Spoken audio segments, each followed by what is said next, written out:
Good morning, everybody, and welcome to the Bronze Reaper podcast. I'm your host, Rosalind Perkins, and today we got a great show. We're gonna change it up a little bit though today. Give me a second.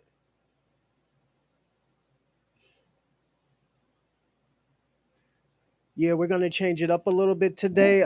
We will be talking. We're gonna talk a little bit more political today. The Black Americans, foundational Black Americans, are taking back their votes from the Democrats. Um, the reason why we're going to be talking about that, I think this is very important because I think a lot of people get in a bad. Hold on a second. Let me fix the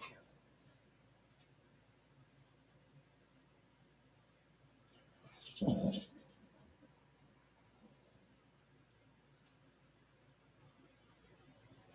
Pictures out there. Okay. Um, we. I want to. Black Americans are getting a bad look. Like we're the ones who's causing the chaos. All we have done, and I'm gonna be personally honest, only thing that we have done is just took back our votes. The stuff that we were doing for the Democrats and stuff we had to take back because at the end of the day we weren't getting anything from it.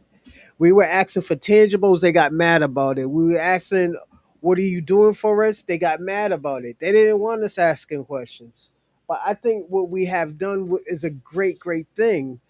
And the reason why I say I think we are doing a great thing is because we need something for our vote. We can't just be helping everybody and we'll just be the fall guy. Um, what's going on, Osto Gray? Salute, salute. I personally want to say this. Um, Sorry it took me a little bit longer. I was working on some other stuff. I'm working on a new goal of getting the funding for the film for the project for the film festival. I will be doing a little bit of calling today. I have to not go to class again because of this film festival thing. This film festival is killing me. Um, but it's gonna work for the best. Hold on one second. It's gonna be working for the best. And tomorrow, tonight, I will be putting up a new GoFundMe. So sorry about it has been taken down. I don't know what happened. The money went into into my savings, so all that stuff is in my savings. So don't worry, I have got your GoFundMe. So and again, thank y'all for the people who sent the GoFundMe. It's it means a lot because it does help with the short filming. Um, I also want to say this. Yesterday was actually a great show. We didn't do the numbers as we usually do, but I think it was a great conversation that we needed to have. Um, we're gonna have a lot more of those conversations, and we're gonna actually go back into the things that we were talking about in the past because it's the reason why I want to go back in the past and talk about what we have been talking about is because a lot of stuff that we have talked about we haven't had the answers for, but now we have a perspective, a new perspective of answering these questions. So it will be a great thing. It's gonna be like I said, it's gonna be good. Um, but I will give you an update right now on the short film. Brother Morningstar's Great Patrol is actually going smoothly, but I actually want to do it for the fall. I want to start recording in this fall. It'll probably be 4 or 5 days, 3, 4 or 5 days of me filming and stuff and certain areas. And the reason why I think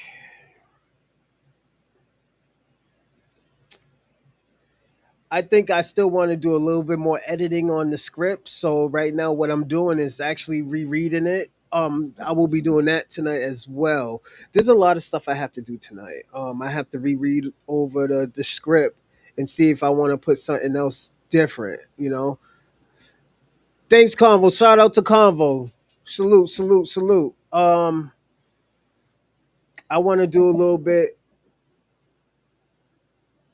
I want to do a little bit more. You know, a little bit more for the short film. I'm much like I said, I'm gonna change it. There's certain things I do want to do with the film, so it's gonna be done. So yeah. Give me a second. Let me see how X is doing. All right, X is all right. Nobody in yet. Um, but yeah, like I said, it's going to be a great short film. I'm going to try to hit a lot of states for the film festival, so I will keep you up to date. I will have like a date on it and stuff cuz like I said I will be promoting this stuff, but I will be in these film festivals where I will be at the film festivals, but I'll still be in, I'll be at wrestling schools as well. So when I'm in your town, I will be busy, but I do make time for, other things to promote, you know. And shout out for everybody supporting the short film and stuff, who shared it and liked it and who clicked on the link. I do appreciate that. But like I said, the super chats is open and stuff. So if y'all want to hit the super chat, that's super cool and stuff like that. And let's say, and also like and subscribe and comment in the live chat. Um, it is on subscribers only, so definitely subscribe. It takes 5 minutes to, be approved, and after that, you can be in the live chat, conversating away. But also, you have to donate as well too. I can't just be having conversations with you and you don't support the channel. Most of everybody who do be in the live chat supports the channel, so definitely shout out to everybody who does support. And I'm not trying to say, yeah, put 150 to thousands of dollars. No, just put what you can. That's all I ask. Put what you can. I'm not gonna beat you on the head like, damn nigga, this is all you put. No, as I said, just put as you can. Support the channel.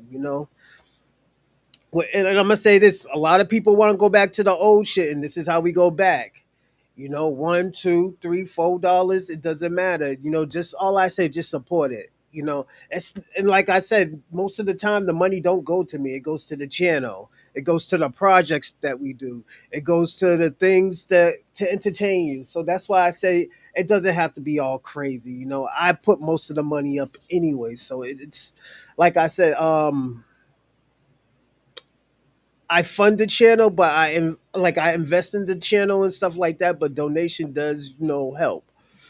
So I don't have to like, oh damn, I want to put this, and that. I could be like, oh yeah, such and such. We got Cash App from Wednesdays and Thursdays, so I can put it into what we need for the show and stuff. So that's where it goes. So definitely remember that.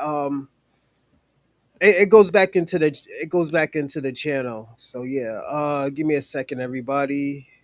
Also, share to the channel, share to your ex, share to your Facebook, share to your Twitter, whatever. Just share to everything where there is going to be other people. Share to a family member, a friend. Share to everybody.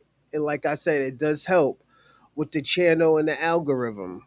Um, but let's start talking a little bit. If anybody want to jump on and say what they want to say about the reason why Black Americans or foundational Americans are taking back their votes from the Democrats, best believe just talk away, man. You know me, I listen. But I personally think Black Americans are taking back the votes is because they're tired of not getting anything. I would be tired of not getting anything. I'm helping everybody, but nobody's not helping the cause. So definitely, I personally get it.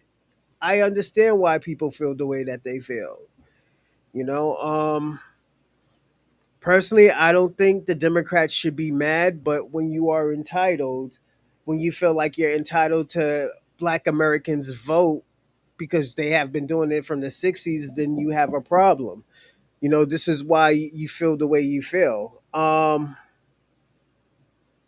Me personally, as I said, I've been stopped, supporting Democrats years ago. I personally stopped, I think, the Obama era. And it's because Obama was full of shit. I've been told people that. Give me a second, everyone. I have to turn on this. Obama has always bullshitted Black Americans, and I always had a problem with that. And I've been told people. I told my mama that, But when you were black at those times, oh, you better not talk about my Obama. And I get it. You trying to. Everybody's looking at him as a black man. I personally don't look at Obama as a black man, and I think I look at his wife as a black woman. Yes, I would say that. I look at his wife as a black woman, but um, and that's why I would never denigrate her. I will always support her. I would support her before I'd support Obama. Um, and the reason why, because she's Geechee. Has she fucked up a lot of situations? I think her husband has, and she supported him. So she's she's guilty by default, or by association. So, like I said, those are the problems that I had with Miss Michelle Robinson, also known as Michelle Obama. Um, Can I be mad? Yeah, I can be mad about the whole situation, but that's something that I will never be mad at Obama. I mean, Mrs. Michelle about. So that's just me. You can feel the way how you want to feel. I'm gonna change the. Yeah, I'm gonna change this. Give me a second, everybody.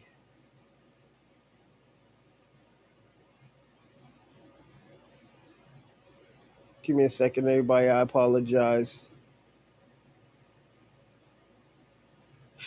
Um, you can feel any way how you want to feel, but at the end of the way, that's how I feel about Obama's wife. Um, but I understand why people feel that way about her. But like I said, I would never feel like that about Obama. But that's when I started seeing that bullshit, and also too when I was asking questions. That I think that's another reason why I kind of pushed away from the Democrats. I always been independent or Green Party. The reason why with Green Party and Independent, it could go either way. And that's just how I felt. I felt like it could go any way. You know,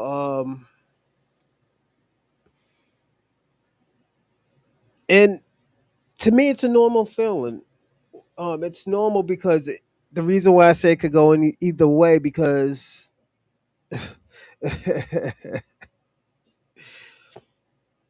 it could go either way because they can help Black Americans. I mean, the independents and Green Party are listening to the people. I will say that the independents and Green. That's I'm gonna say that this is what they do that the Democrats and the Republicans don't do. They listen to everybody. They listen to the independent. I mean, they listen to the Republicans, they listen to the Democrats, they listen to the independents, they listen to the Green. And this is why Cornel West went independent because he knew he wasn't going to win, but he knew that he will listen to everybody. He will get a better perspective of what people wanted. Um, Kamala didn't. Kamala didn't. Trump didn't. Joe didn't. Well, Kamala didn't. Donald didn't. Joe didn't. Uh, Obama didn't. I mean, yeah, Barack didn't. Like them niggas didn't listen to them. They didn't listen to Black America. But I could tell you this um when the election come, the only person who listened to was that Jean Stein girl. I think she's from Vermont. She was the only one that listened to Black America. She was the only one talking about reparations. She was the only one had a perspective of what Black Americans actually really wanted. So she wasn't gonna win, and she knew that. But at the end of the day, she could say like, "Yo, you know what? I'll at least listen to what they had to say." I could say yes. I could say no. I could say, Give me a second, everybody. My phone. Every time I'm live with y'all, people always want to text. Give me a second, everyone.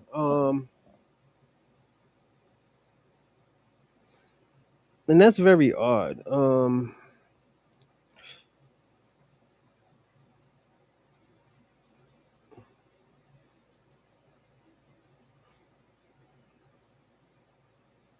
But it's um but yeah, it's just I think, and also too, I think a lot of these Democrats and Republican, that they're out of touch with everybody. They can't adapt to what a Black American is saying. I don't think they can adapt to what a normal white person is saying. And I got to be personally honest about that. And that's just how I feel about the whole situation. I don't think they can connect with a lot of Black Americans. And it happens, but at the end of the day, this is why you got a lot of these alt right people walking around, mad because they can't adapt, they can't relate to a regular white person anymore. And I'm gonna say this: it's because they were the oddball. They were the oddball of a lot of situations when they were younger. So when their uncles or their grandfathers talk about the old times, they can't connect or they can't adapt to what a how a regular white person feels. And it is what it is. That's why you got a lot of oddballs talking for white America. But I have always said that though. Give me a second. I'm almost done, everybody. And I'm gonna talk for another 25 minutes, and we're gonna start breaking down a lot of videos. You know, um, I would say this too. I'm gonna tell white America this. Don't, and I'm talking about liberals and conservatives. Don't feel like you're not being heard. It's just you're not speaking loud enough for everybody. You're only speaking loud enough for your people. Um, I will say this about the LGBTQ community and the liberals. The reason why you cannot connect with black community is because at the end of the day, you use their trauma as a scapegoat or a reason to mooch off of them.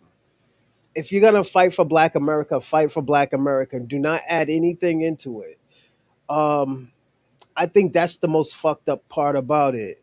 If you're fighting for our trauma, and our trauma been, we've been dealing with the same bullshit and the same hate towards white supremacists or just white nationalism. Let me say white nationalism for a very long time. You can't just add on LGBTQIA or Jewish hate or Asian hate or just black and brown coalition. You can't add that shit on when a lot of black Americans is going through the same bullshit as their mother and father, or they're the result of their mother and father's neglect from their grandparents. And that's just how I feel.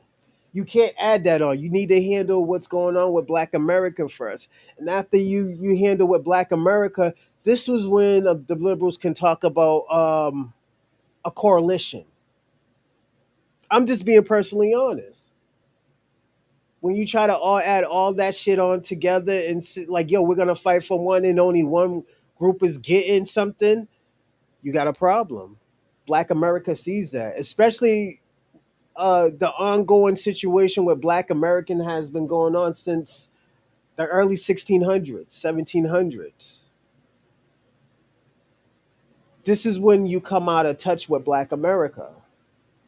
This is where Black Americans say, okay, let's see what the conservatives is doing. Oh, the conservatives are right. All right, y'all niggas handle y'all own shit. And you know how, and I'm gonna say this: the liberals and conservatives, you know how y'all are to each other. And I'm talking about y'all are violent to each other. Y'all end up shooting each other.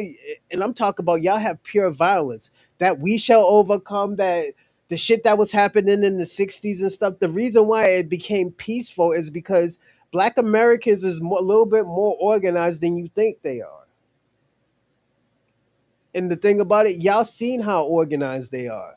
You have black Americans that, that are ready to dumb out. You have black Americans that are ready to hold hands and actually do the social marks and the social events and stuff. But when you have black Americans fighting for just black Americans, yes, you're gonna have a lot of disruptions because a lot of black Americans is not gonna fight for what you're fighting for. And I think that's what we are seeing now. And this is why a lot of outrage from the Democrat Party over black Americans not fighting for the Democrat agenda. That's a reason. Like, and I got to be personally honest, the Democrat agenda, excuse me, the Democrat agenda is has nothing to do with black America or the black community. Let's personally be honest about it. The person who integrated black America was the Democrats. That's what happened. Did it happen under the Trump did it happen under the Donald Trump's hand? A little bit, but most of it was under the Democrats. It was under Democrat mayors, Democrat politicians. Don't forget, y'all have been running these blue states for a very long time, and you could look at Boston, you could look at California, you could look at other places like that that are popular, that are mostly blue politicians and mayors and senators, and this is why I'm on Michelle Wu and Ayanna Pressley, as I also known as Token Presley, because Michelle Wu will defend, and as I always tell people, we they want black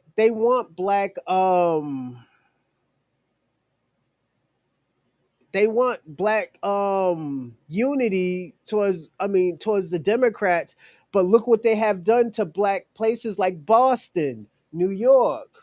And I'm not just talking about black America, I'm talking about Latino communities too in New York.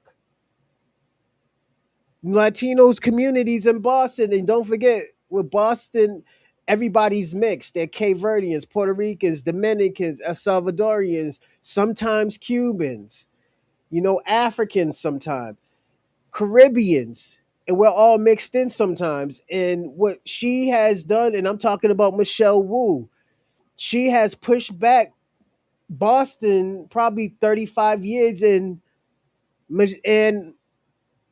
I think what's his name?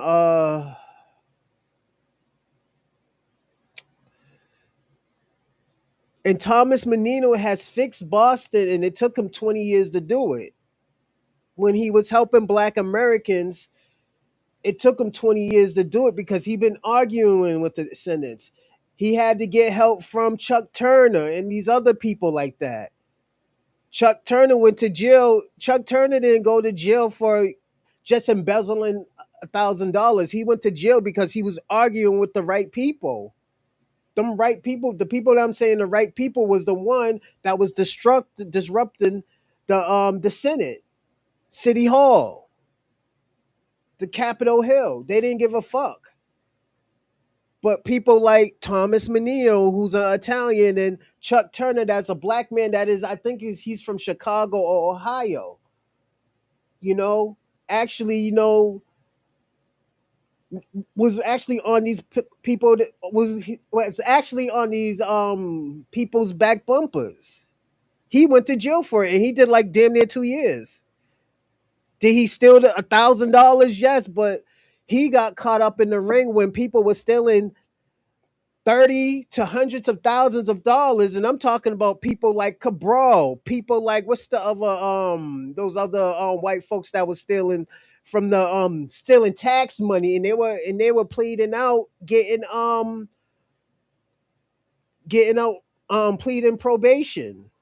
He was the only one technically that went to jail for stealing money. He only stole $1,000, and the CI got him. And this is what was happening in Boston in the early 2000s, mid 2000s. 20 was it 2000s, 2010 probably ish. This what was going on. But they didn't care, you know?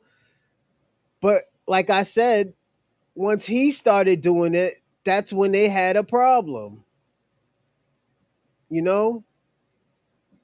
He wasn't with the bullshit when people are supposed to be doing their jobs, but Chuck Turner was there smoking his cigarettes, driving that beat up gray car. He wasn't driving no Mercedes. He was probably driving a beat up fucking Corolla, a Toyota Corolla, or a Honda Accord or Civic, smoking cigarettes, driving around, saying what's up to people.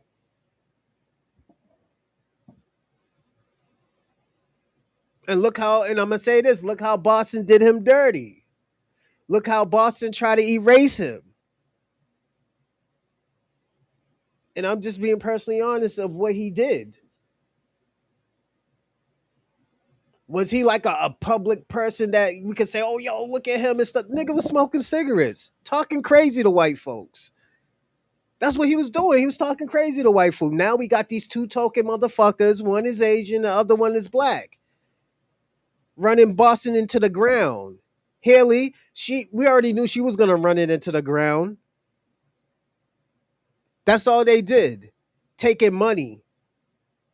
And I'm gonna say this: taking foreign money.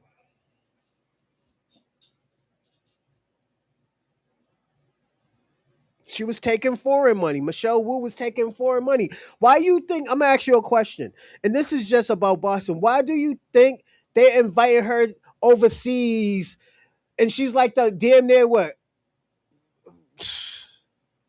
out of thousands of mayors in the United States, she's one of five.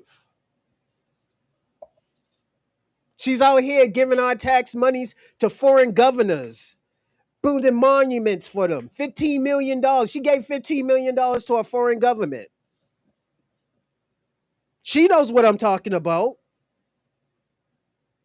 Then tearing down stadiums that minorities run in. And I'm talking about where I did track and field at. She's tearing that down to build things for tourists.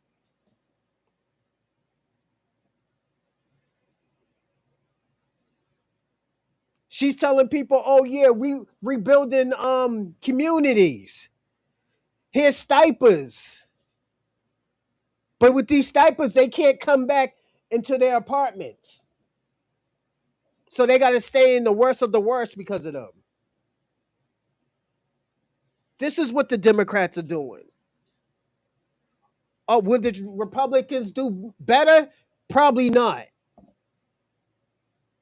But we can't talk about the Republicans because the Democrats are running these blue states.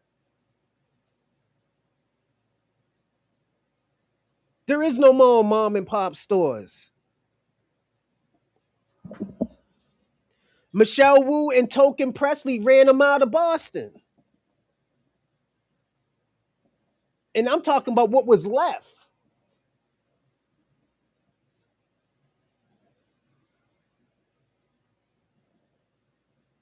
This is what was left.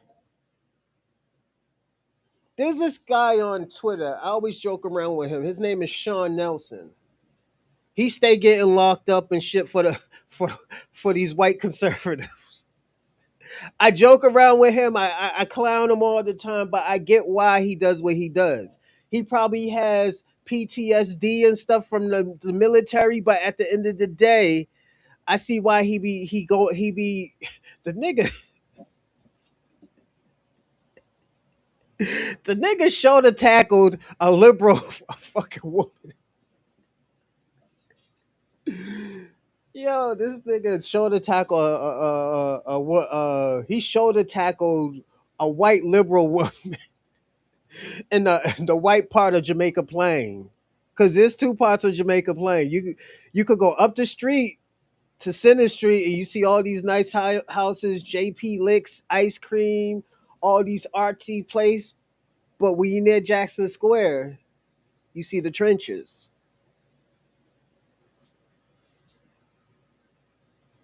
And like I was always say, it's easy to fix the projects. It's easy to fix the hood. All you got to do is put resources in there. Give people a chance to survive and live. Give people a second chance. They don't want to do that. They trying to move all those people out. It's about image. It's about persona. That's what it comes when it comes to, and I can only talk for Boston because this is what they're doing in Boston. Are they probably doing that in New York? Yeah, probably. That's why. But you got to understand, they're raising the taxes on the rich, or anybody who gets an inheritance. They're taking like 50, 60% from y'all in New York, and that's from your African president, your African mayor. But this is actually what's going on in a lot of these blue states. This is why a lot. I'm gonna say this for the benefit of the Latinos. Even though y'all voted Republican, to just because y'all thought it was gonna be worse on black people, y'all kind of actually did the right thing. And the reason why is because y'all voted these. If you would have voted Kamala in, she would have destroyed New York. Y'all would have been.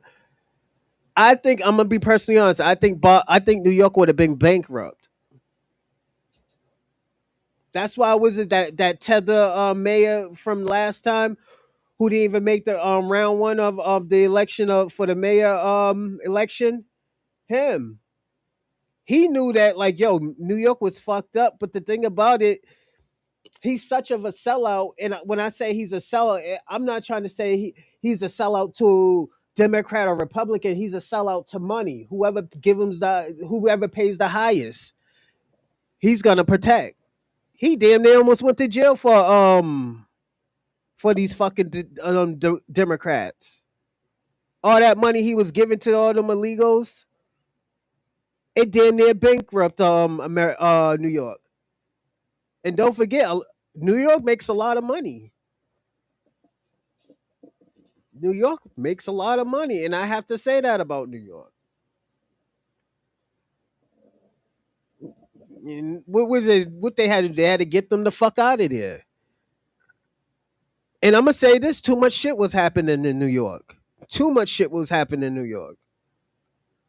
From niggas finding bloody fucking mattresses and shit to immigrants selling all their money, immigrant like illegal immigrants getting fucking $5,000 stipends a month, and that's including food stamps. Like, come on, it was bankrupt in New York.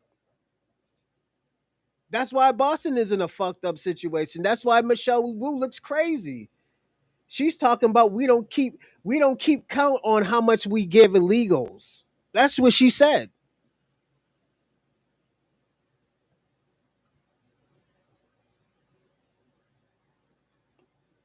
She's a legit fuck up. I have to say that. And I'm gonna say this: if we would have gave her another chance, oh man, I'm gonna say this: like, don't get me wrong, Marty Welsh didn't do as well either. Marty Welsh just used Boston just for a stepping stone to go up a little bit higher to the Capitol Hill. But he don't do a motherfucking thing either. First of all, I don't even know why people voted for Marty Welsh. He's a recovering fucking addict. He's a recovering drunk. Does people deserve second chances? Yes, but every time we see Marty Welsh, it was at St. Patrick's Day around people who were getting drunk. Let's personally be honest. That's what St. Patrick's Day in Boston is. Niggas getting drunk.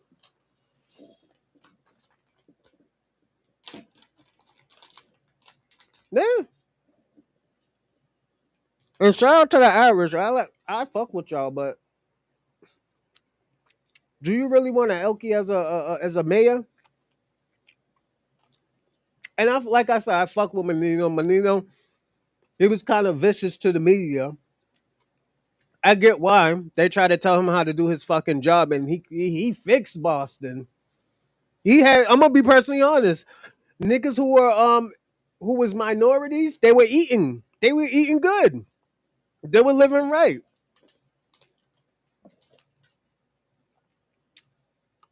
Were there some shit where I say, "Yo, what the fuck are you doing, Thomas?" Yes.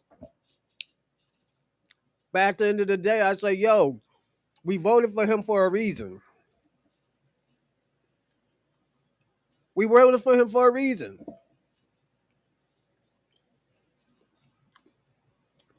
Now let's get back into the Democrats as a whole. The Democrats think that they could just give black people catfish nuggets and buttermilk biscuits and have these little fish, these catfish cookouts and shit. It doesn't work anymore. I can buy my own catfish nuggets. I can buy my own buttermilk biscuits. I want tangibles now.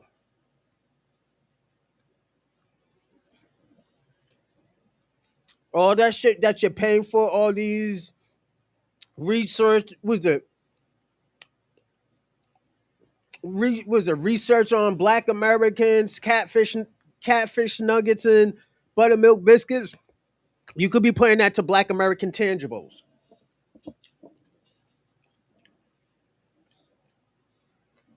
You could have been doing it, but a lot of y'all Democrats representatives and y'all shows are very ignorant when it comes to Black America. You think we don't deserve anything. Y'all been thinking that shit for the last 300 years. This is why that reparation is coming. That's why that reparation conversation keeps coming up. You can't sweep it under the rug no more. Just give us what we are deserved. If y'all would have done that 200 years ago, there wouldn't be a problem.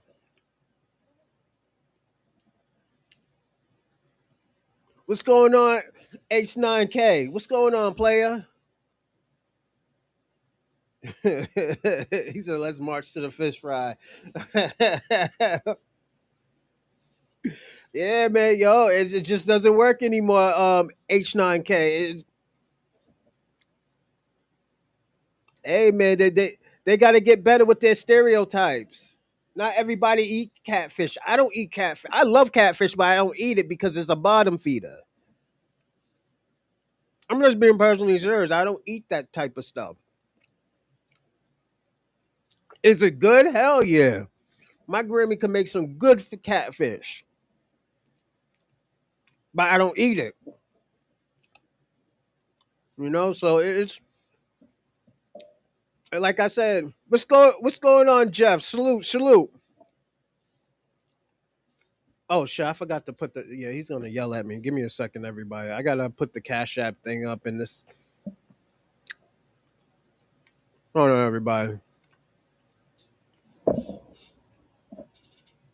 Yeah, man, them catfish nuggets don't work no more. Yeah, that should be popping, man. I do agree with you. It's just I don't eat it, you know.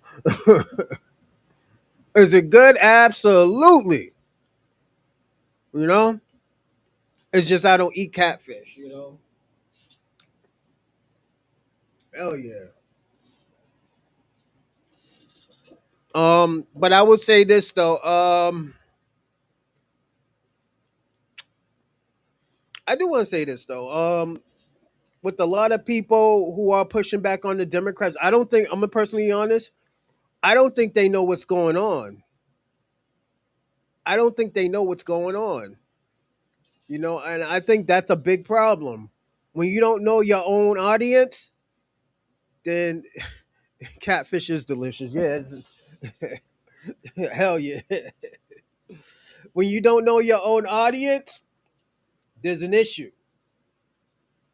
There's an issue that you don't know your own audience. Your audience should always be number one. Should always be number one. But this is where You got a new generation of people where they're asking questions, like saying, like, "Yo, what are you giving to the black community?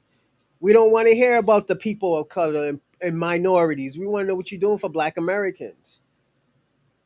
Since you only come to our communities when election season comes, what are you doing for Black America?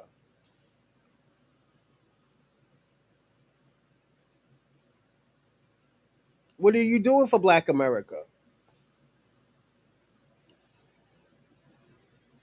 Like, and I know they hear me talk crazy all the time about them, especially Michelle Wu. I talk crazy about you because there's too much shit that's going on in your camp. Yo, I swear to God, like 4 5 months ago, she had a person that was representing Michelle Wu creeping around with some guy in Chinatown, and she put hands on the man, and she ended up on the news. Michelle Wu didn't say shit. She said her little 1 2 that somebody wrote for her, but she lied. She should have said, "Yo, she don't need to be here." The other girl, what's her name? Fernandez, Tiana Fernandez, Cape Verdean girl who used to wild out talking about, yeah, they don't use it. And I'm gonna say this: I'm tired of people cosplaying Black Americans. I'm being personally honest. Stop using it as it's an interchangeable thing. It's not interchangeable. Fernandez, she got votes because she kept on saying she's black. And knowing how certain communities are in Boston, they'll denigrate black people. I have heard people denigrate black people. Talk about their gangsters and their baby mamas and shit like that. And you look in their household, there ain't no daddy there. There ain't no daddy going to see them kids. Most of their boyfriends are felons and drug addicts. I'm not saying which group of those people are there, but they're nigga. You don't act like it's not true. And I'm talking about Tiana's people were saying that. Tiana's people were saying that. But now you can get votes. Now it's, oh well, we're all black here. I was just trolling Black Press USA podcast. Uh, where they had a sister named Representative Nixon. She admitted the DNC is backing her Ukrainian opponent opponent instead of her. He just got her in 2020. Yeah, that's what they did. They did that same shit to Tiana. I mean Jasmine. This is out of yeah. Don't be surprised. They did the same shit to Jasmine Crockett. Jasmine, and I'm gonna say this: I don't think Jasmine Crockett deserved that shit. She was and I'm gonna say the people who turned on her was Latinos in Texas.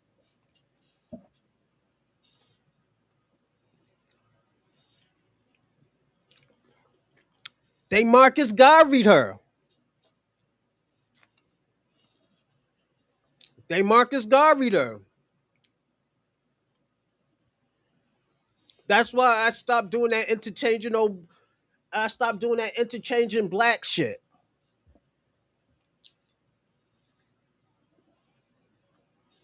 Mm-mm.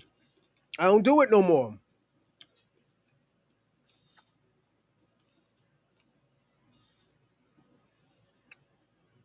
Are y'all black? And I'm gonna say this: Are y'all black? To a certain extent, you're not.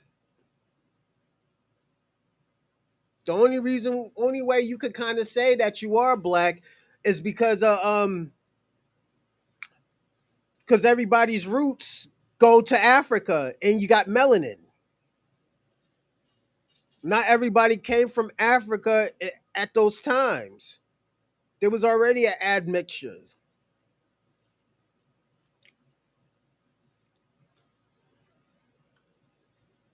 Yeah, I'm gonna tell you another one. H9 K AOC.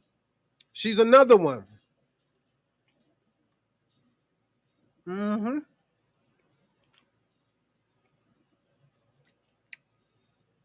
They thinking they I'm gonna tell you this, they think they could cosplay their way to the top of doing shit like this. And it's like I said, they can't read the room. They're having a problem reading the room. They're really having a problem reading that room.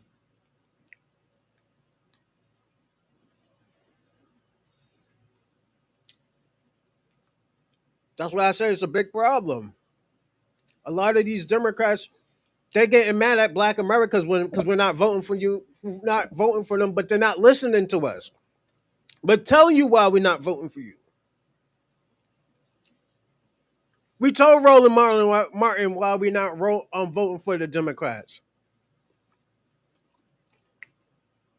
We said we're tired of people. We're tired of being pushed to the back, and everybody's getting pushed to the front before Black American situations. Mm-hmm. Then when they asked her, yo, she lied about being from the Bronx. She lied about being from the Bronx. Mm-hmm. She did that H9 9K, and this is why I say this era. If you got shit like that, they'll call you out.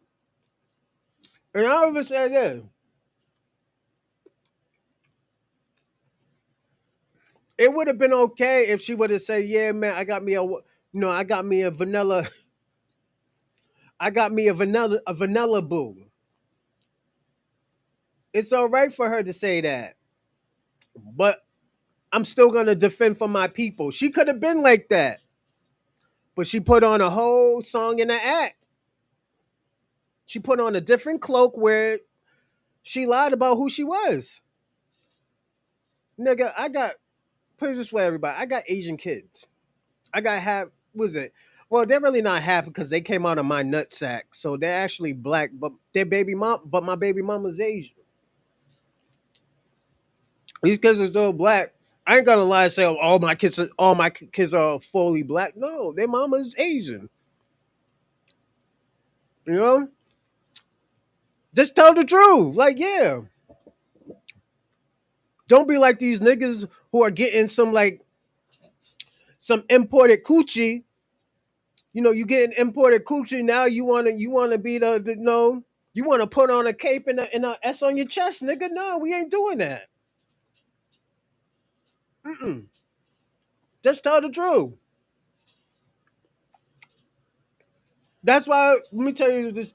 Let me tell you why that protects you. You see how Shabaka attacked me? Talk about, oh well, your kid is half Asian. He can't attack me, nigga. You only know because I told you. You would have never know that. It's not a gotcha moment because I told you, nigga. What you mean? I told you. How you telling me something that what I told you? He looks crazy. That's why he looks batshit crazy because all the information that he gets, I tell him. I can't be like AOC. You don't really stick for your community because you didn't tell us that shit. You know, we didn't know you had a Chad from the Hamptons. And there's nothing wrong with having a Chad, but at the end of the day, be honest. Like, let me give you an example. The Braxtons. What's the girl? What's the one that Tamara who married the white boy, the broke white dude? You know, who was stealing money from her. As she said he was stealing money for other chicks. At the end of the day, we still fuck with Tamara Braxton, even though she got a white boy. Well, not no more. He dumped her, but we understood like, oh, yo, you know what? Yeah, that's her husband. We could pick and choose if we want to still fuck with her or not. AOC, we don't fuck with you out of default. We don't fuck with you out of default. All my C's are big. Our mamas are Caribbean, Jamaican, to one Puerto. Yeah, H9K. There's nothing wrong with that. There's nothing wrong with that. I personally don't think there's nothing wrong with that. As long as them kids stay on code, that they don't got no problem with Black America. But they can't come. And I'm gonna say this, and I told my children all the time: you can't go out here saving everybody. It ain't gonna look good. You're gonna have a lot of problems with people. It's just it is what it is. And I don't think people get that. You're gonna have to choose a side. I'm just being personally honest. No matter who you are, what you are, if you're half of half, you're gonna have to choose a side. What half you're gonna be on?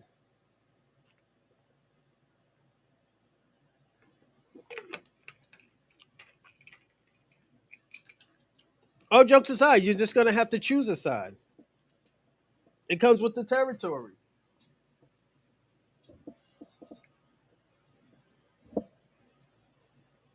It comes with the territory.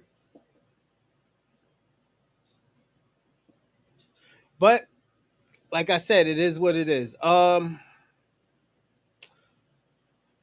everybody, don't forget to like and subscribe, comment in the live chat. We're about to start the show. We're gonna have a little quick fast, Ricky Bobby.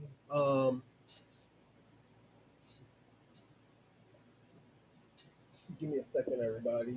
And also, I put the Streamlab down there so you can send money over there, and you can put Cash App.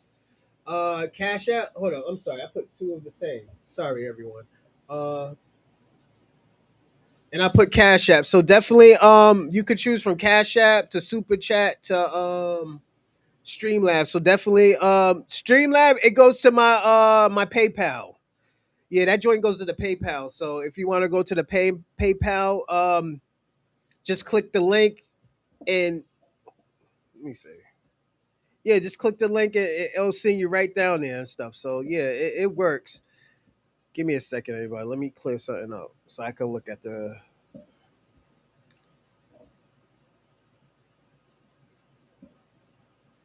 That's one. Give me 1 second. That's one. Cause yeah, we're about to jump into the show right now.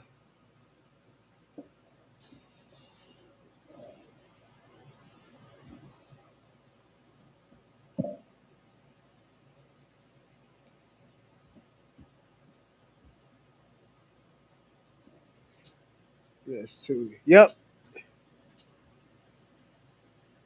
it works, everyone. Um, but yeah, let's jump into the show, everybody. Let's see what we're gonna do first. Let me just click onto everything so we could get busy right now.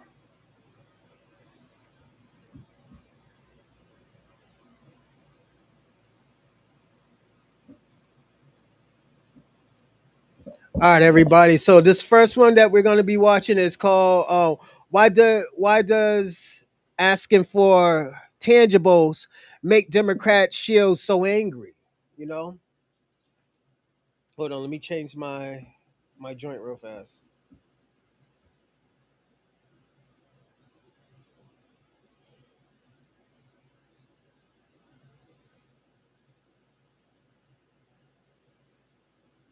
All right, give me a second, everyone.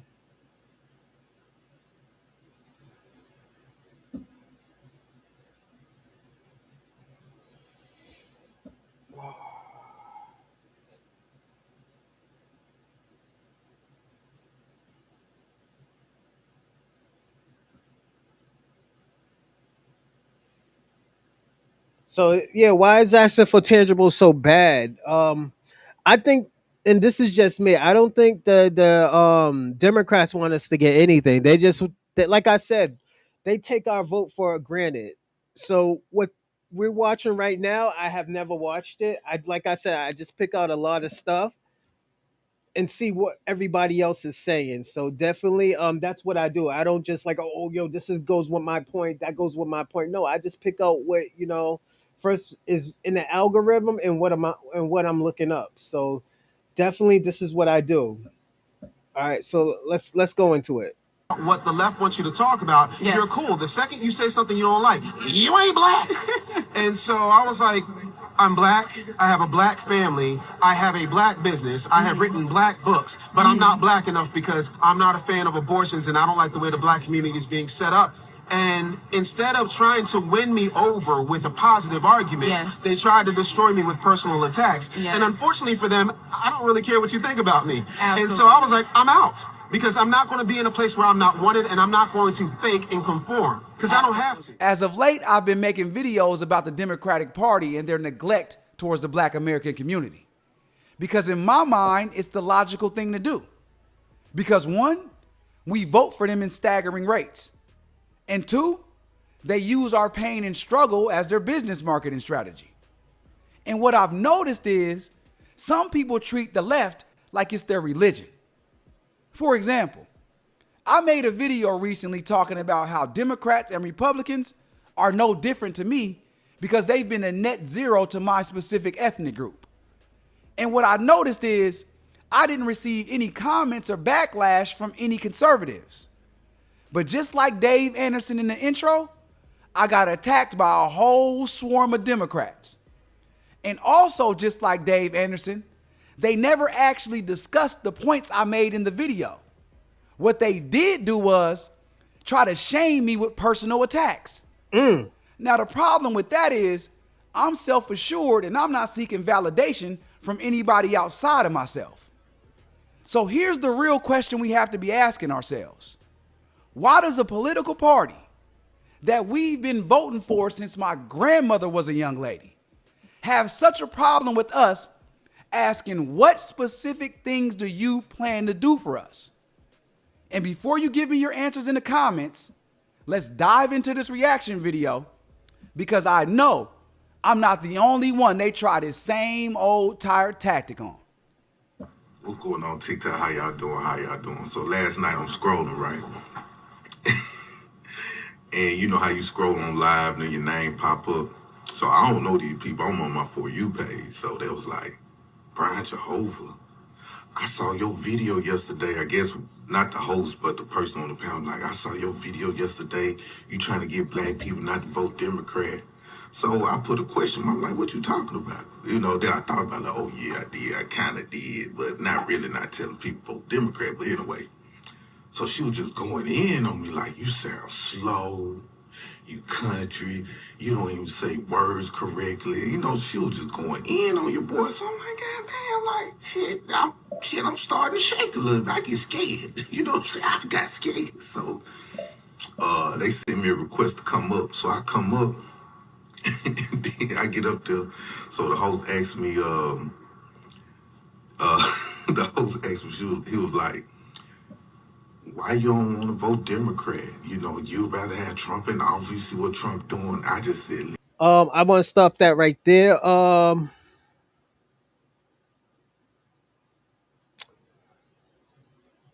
I think, and this is just me.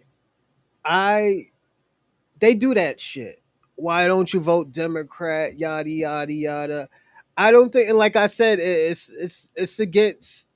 It's for my interest. No, I think it's a bad idea. And it's a bad idea because at the end of the day, it doesn't defend me. It defends Democrats. I mean, it defends immigrants that who are just got here or who are who are trying to get stuff. So it's like it's always like a race when it comes to all of us. It's always a race, and when I mean by a race, it means like, so let's say if me and another Caribbean person is trying to get a scholarship. They mostly will give that shit to immigrant because at the end of the day, they could control that immigrant. That's why if you ever notice, you're starting to see a lot of people with these immigrant backgrounds in Hollywood. You start to see them more in Hollywood now because they're easy to control. They won't speak out. A lot of them don't speak out. Like, what's his name? And I'll give you one person who's immigrant that do speak out. What's his name? Lando, Delroy Lando. He'll speak out. You get the Sidney Poitier to speak out. A lot of those people who don't come from those type of backgrounds or haven't really given anything, they won't speak out. Because they were always taught just listen and do, and at the end of the day, the white man will always help you. And it's not that true because at the end of the day, these white supremacists, they only on your side because you can give them something. Other than that, if you can't give them anything, they don't need you. And that's how Hollywood is. You know, if they can't use you, they don't need you. So they're not gonna call you. They're not gonna help you. They're not gonna get you out of no situation. It's just it is what it is. You know, I always want, and I'm gonna tell, and this is to people with immigrant backgrounds. Keep that in mind. These white supremacists, you might think you're you are we. We. You're not we. That's them. They only use you because they could benefit off of you. They can control you. You know, that's it. If they couldn't control you in the industry, you wouldn't be doing Harriet Tubman. You wouldn't do Malcolm X. You wouldn't be doing the Black Judas. You wouldn't be doing them type of movies. You got a a Nigerian British man playing Fred Hampton. And like, don't get me wrong, he's good, but I couldn't really feel it. And I like the movie. I like the movie because it's about Fred Hampton. But put it this way, if it wasn't about Fred Hampton, I wouldn't like it. You know, and that's just me. Here is a question for someone's educated. Was life for blacks better under Democrats or under Republicans? Ooh, that is a good question. I really don't know. And I'm gonna be personally honest. We either either way, we always had to fight. Um, in Boston, Boston is probably one of the most systematically racist states in the U.S. Boston. Um, that's why when they say it was like $8 of per black family, some stupid shit. First of all, you can't live off of $8, so that's a lie. Second of all, most of it, I don't even think a lot of those folks know a black American. So it is what it is. Um, Third of all, it's just those stats, and this is why I always tell people all the time.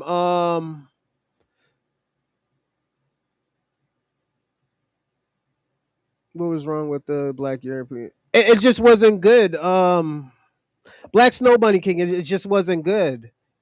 Like, let me ask you a question. Did you see Harriet? Did you see that movie Harriet?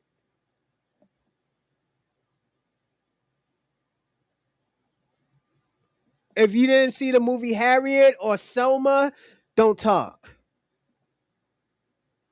But that was a good question for a broke ass nigga. And I'm talking to you, Black Snow Bunny King. You are broke. Yeah, educated broke man. How you so educated and you're broke? Yo, my nigga, I paid for my own college and I'm not broke like you. That's crazy.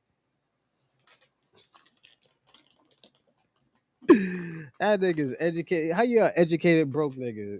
Jesus Christ. You're better off with you would have better off been a fucking plumber or something. You at least you would have made like 100 grand a year, man. 70 to 100 grand a year, man. I'm just being personally honest. You went to college just to be a Mr. Know It All and don't got shit. You know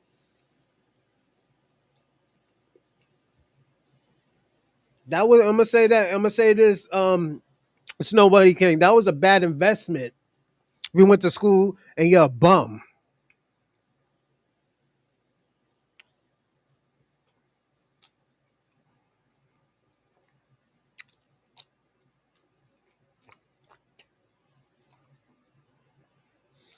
Also, I will even say this H9K. Fred Hampton was also he was starting a coalition with racist rednecks too. He was starting a coalition where he was saying he was gonna fight the system. That's why they needed him to get him the fuck out of there. Because yes, black Americans were strong by themselves, but Fred Hampton was adding other people in there that the government was oppressing. And I'm talking about their own people, homos, just other people. I seen them both. I seen them, but what was wrong? That shit was trash. It wasn't good acting. Like, I'm gonna give you an example. I'm gonna give you a good role that yeah, the White Panthers, the Pink Panthers, they declined the Pink Panthers because they didn't want that type of stigma at those times. I'm gonna give you a good role that an immigrant played.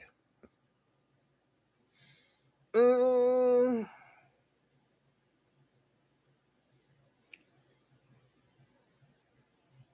hmm.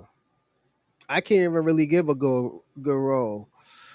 Um, but I'll tell you why it wasn't good. It wasn't good because it seemed like it was forced. You know, like Franklin Saint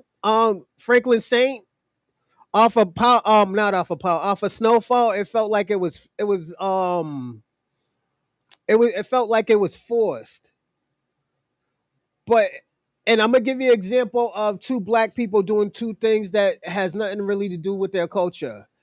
Lulu from Raising Canaan, a Power series. Lulu's from LA.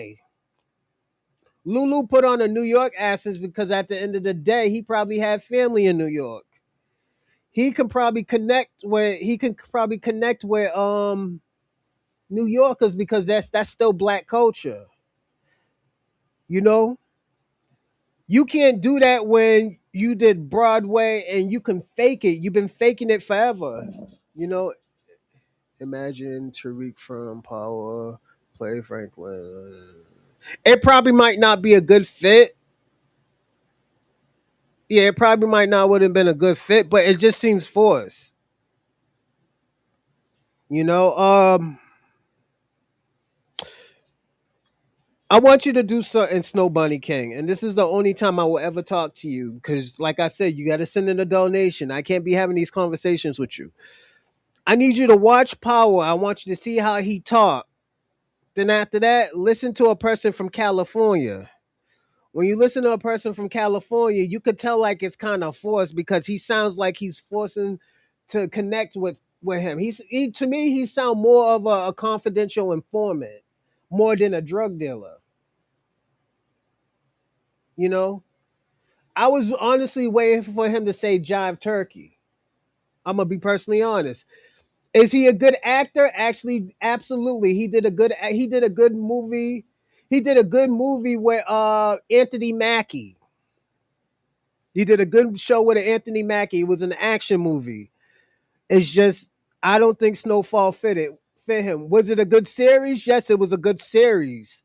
But I don't think he fit in I don't think he fit in that role. What has the Democrats done for black people specifically, tangible wise? Why did I say that for? Man, it was like keep in mind about 8 people on this panel. Bruh, they tore my ass up on that panel. So I couldn't even get a word in. Now these are Democrat supporters, Democrat lovers. I couldn't even get a word in. So the dude was like, do you know you gonna die? Like, we all gonna die. Now, your mama and your daddy gonna die because Trump is taking their insurance. I'm like, no, my mama and daddy got insurance. No, they don't. They ain't gonna have insurance long while Trump in office. I'm like, my dad has private insurance. He's not gonna die. Well, what about the people that don't have insurance? I I said, got well, private at one insurance. point I didn't have insurance. See, that's why you I got private insurance. need to vote the Democrat because you could have got. I said I couldn't get on Medicaid. I just can't. It's hard to get on Medicaid. No, you can't. See, He's an Afro Latino. Yes, he's an no, he's an Afro Latino. He's not a black Latino. There's a difference. And there's nothing wrong with him because that guy who you're talking about, he has been doing he been acting for years. He was an actor for years. I'm talking about I think since the 60s and 70s. He's a very good actor. You know, he's an Afro Latino, yes. I do agree with that. Can he play a black role? Yeah, from New York. Yeah. He played good and fresh. I loved him in Fresh. You know, but it's just like I said, for a British person, it just didn't fit. And the reason why I'm gonna say this, they're not around enough black Americans to understand why they do what they do. Sometimes certain shit should come normal, you know? Some of that stuff it comes normal. You know, it is what it is, man. And I'm gonna say this something. There's nothing wrong with it. At least they tried it out, and you know, certain people liked it, but not everybody's gonna like everything Snow Bunny King. You know, he's an Afro Latino. He's not a black Latino. Black Latino is a person who has African lineage in America, like United States of America, not like North America, South America. No, he's an Afro Latino, and there's nothing wrong with him being an Afro Latino. He got his own lineage.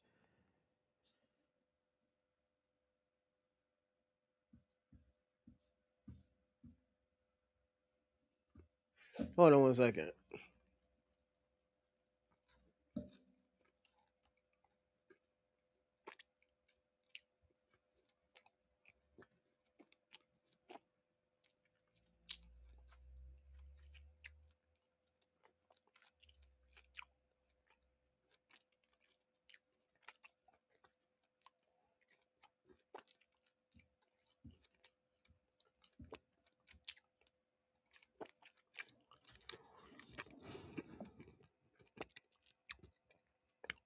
I told you what's the difference between an Afro Latino and a black Latino. There is a difference. The difference is that the black Latino has lineage, and I'm talking about dating from the 17, probably 1800s in America with black Americans. That's a black Latino. Like, and this is why I say the word black as for, to describe a black American, it's not interchangeable. You're using it as an interchangeable word.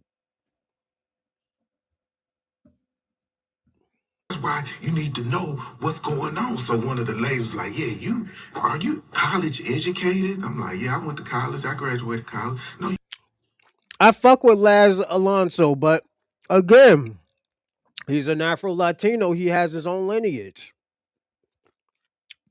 He's a good actor.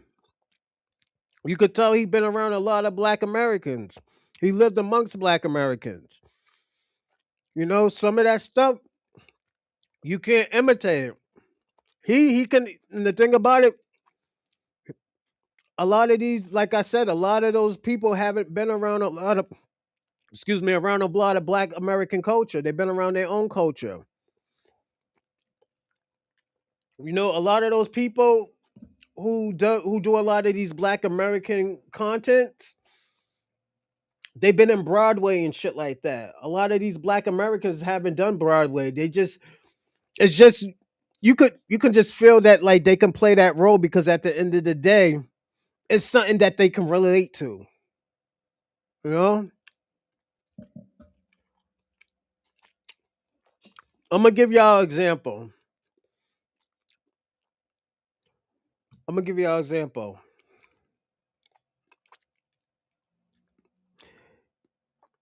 Can y'all see me if I was an actor? Can y'all see me playing preachers uh Patrice Lumbula? And that's the politician from Congo. Can you see me playing that role, or would you want to see somebody who is African play that role? Like, I'm gonna be personally honest. I hated the movie Concussion with Will Smith. I think that's one of his worst movies as an actor.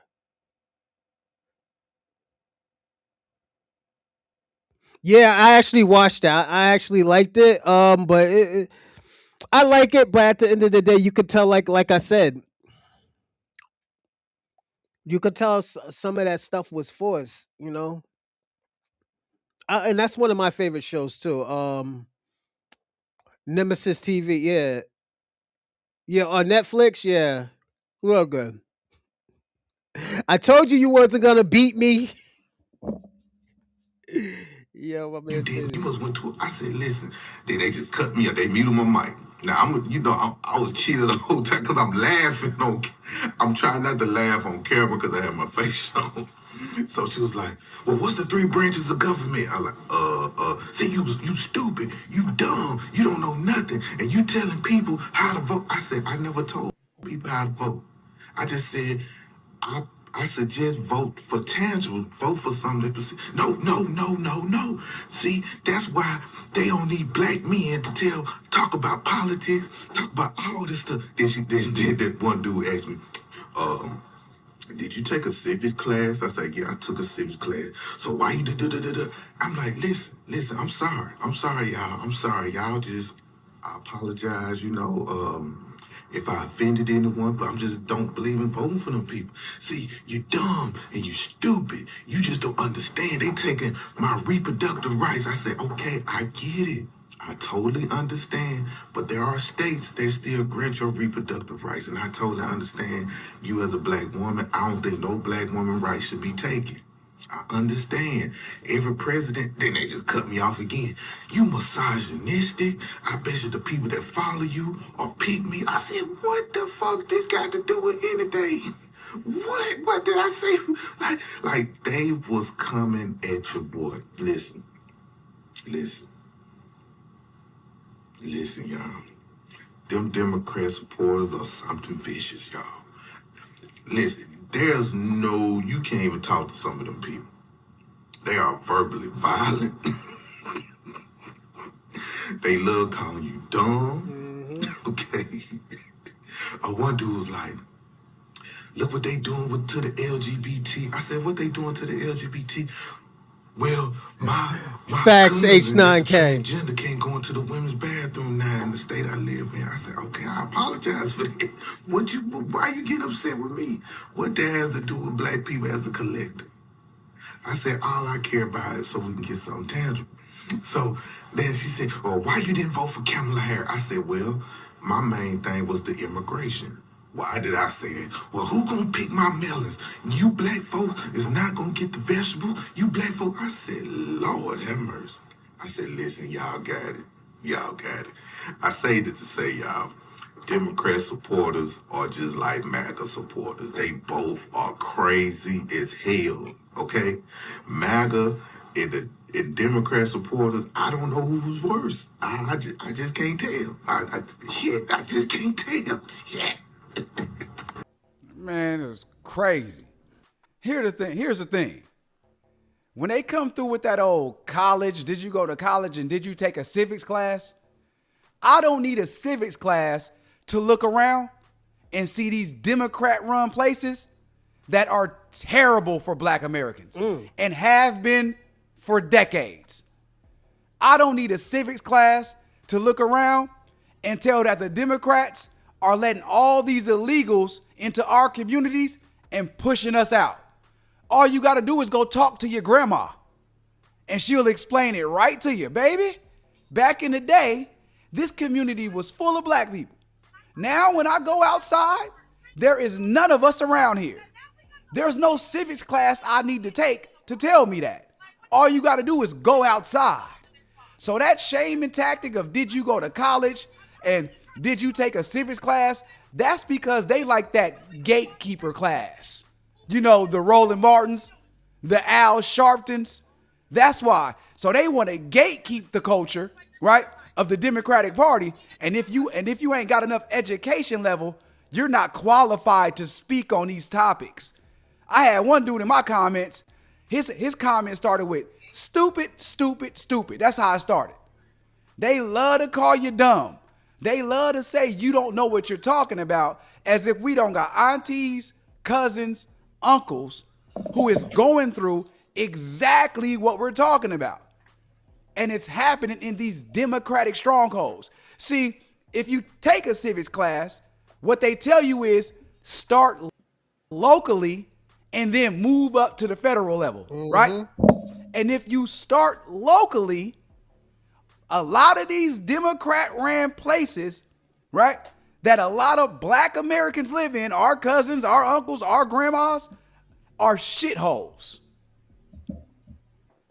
And then we can move up to the federal place where these presidents, these Democratic presidents, ain't never done nothing for foundational black Americans. I have one question for Democrat Shields.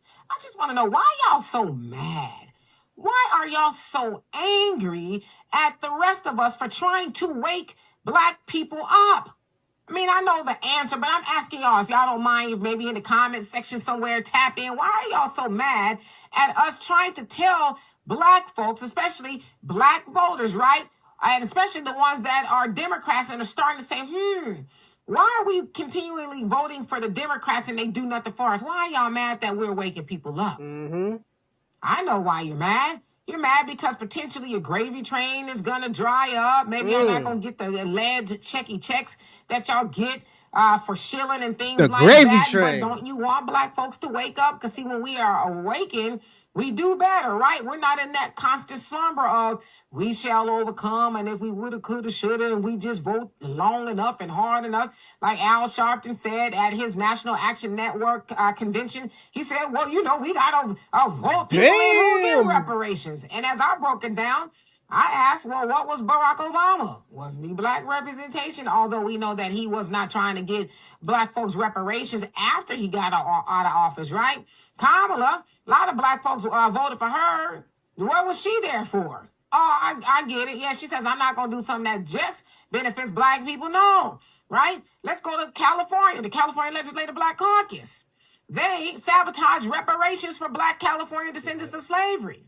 So y'all are mad that we're telling people, hey, black folks, the Democrats' most loyal group of voters, are not getting anything to do that. We don't need a civics class to tell us that. But y'all are really mad, like steam is almost coming out of your ears.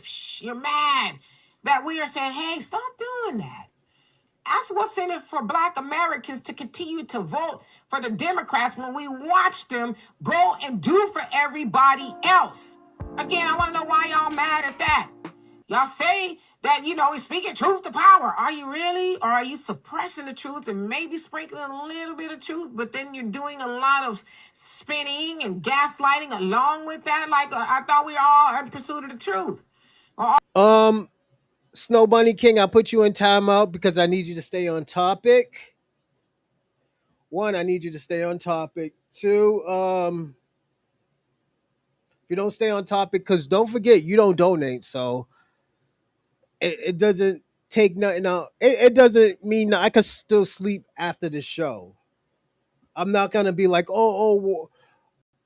why did I do? No, I did it because first of all, you don't donate and you're not staying on topic.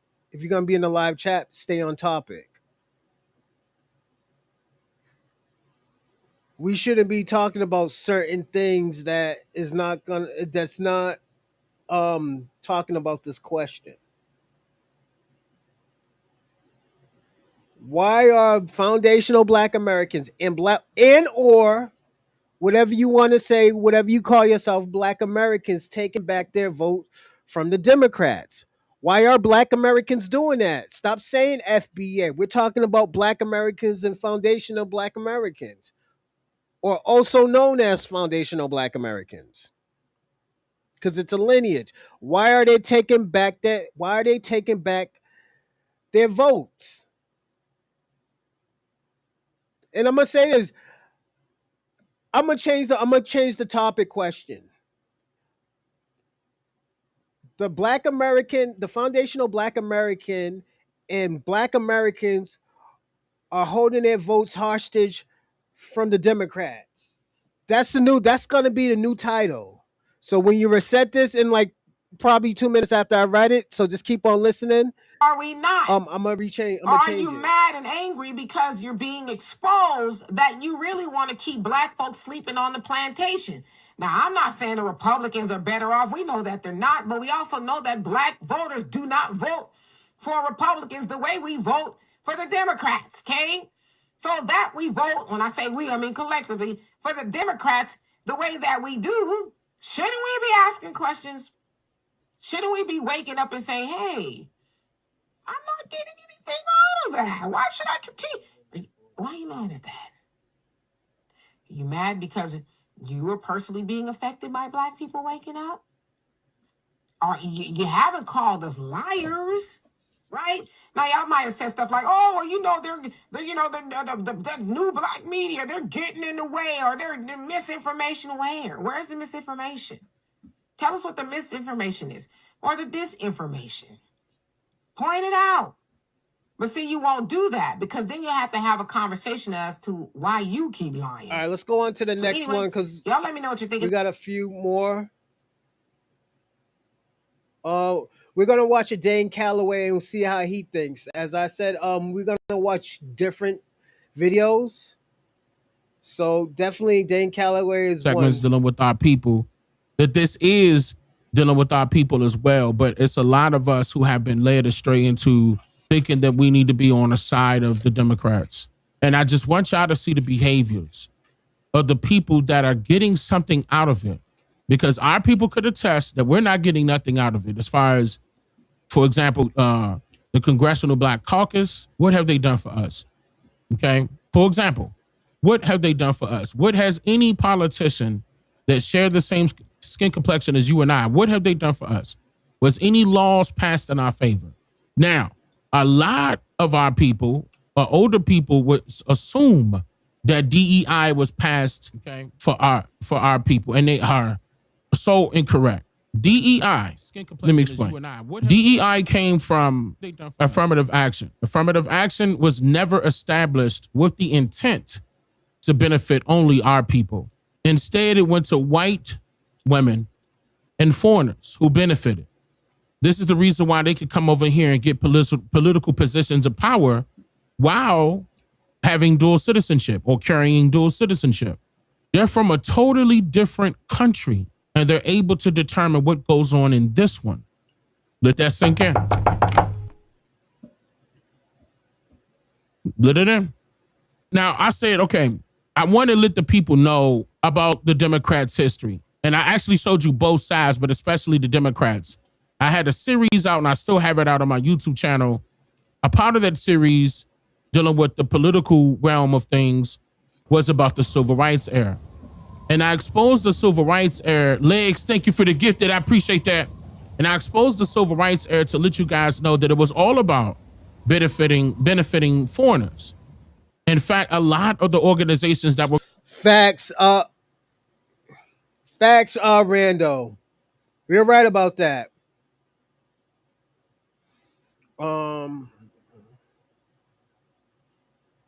Try living in a sanctuary state, not a sanctuary city. I am talking about. Yes, I know what you're talking about. H9. K. I know what you're talking about. That's true. I hate living in a sanctuary state. You know, most of your tax money go on to helping them and giving them benefits. I'm just going to be personally honest. created back then were created by foreigners, with whites included, by the way. NAACP, SNCC, SCLC, you name it, white folks was in there. You name it. But again, after we started getting into, oh, we need first class citizenship for Black Americans, we need equal opportunity for Black Americans. That was around that time. Y'all remember the signs they was holding up? I was showing you all of this. That was around that time. And people, I don't know what threw you guys off into believing that we have that now and we need to be fighting to keep DEI around because it benefits us. Benefits us how? Because again, the only people that it's going to benefit are those who are already in Congress and being paid to sit there and do nothing. And that's what's been going on. They are being, okay, their districts are being remapped. And the ones that's been there for 40, 50 years, who are Democrats, are being kicked out because the Republicans about to take their place. And they're mad at that now. That's what's going on. So this is what you're about to see. So they feel as though this was unconstitutional because you're going to hear them state that they're taking away the positions from Black Americans. And no, they're not. They're just getting rid of the Democrats. Peep game. And the foreigners on top of that, because that's who is going to affect foreigners and white women when it comes to DEI, though, by the way. But you'll see. Hold on. It's a violation of the Constitution. I will not allow you to destroy our democracy. This is a violation of the Constitution. It is. It's a violation of the Constitution. I'm out of order, but y'all are doing illegal things to the state of Georgia. It is out of order. It is out of order.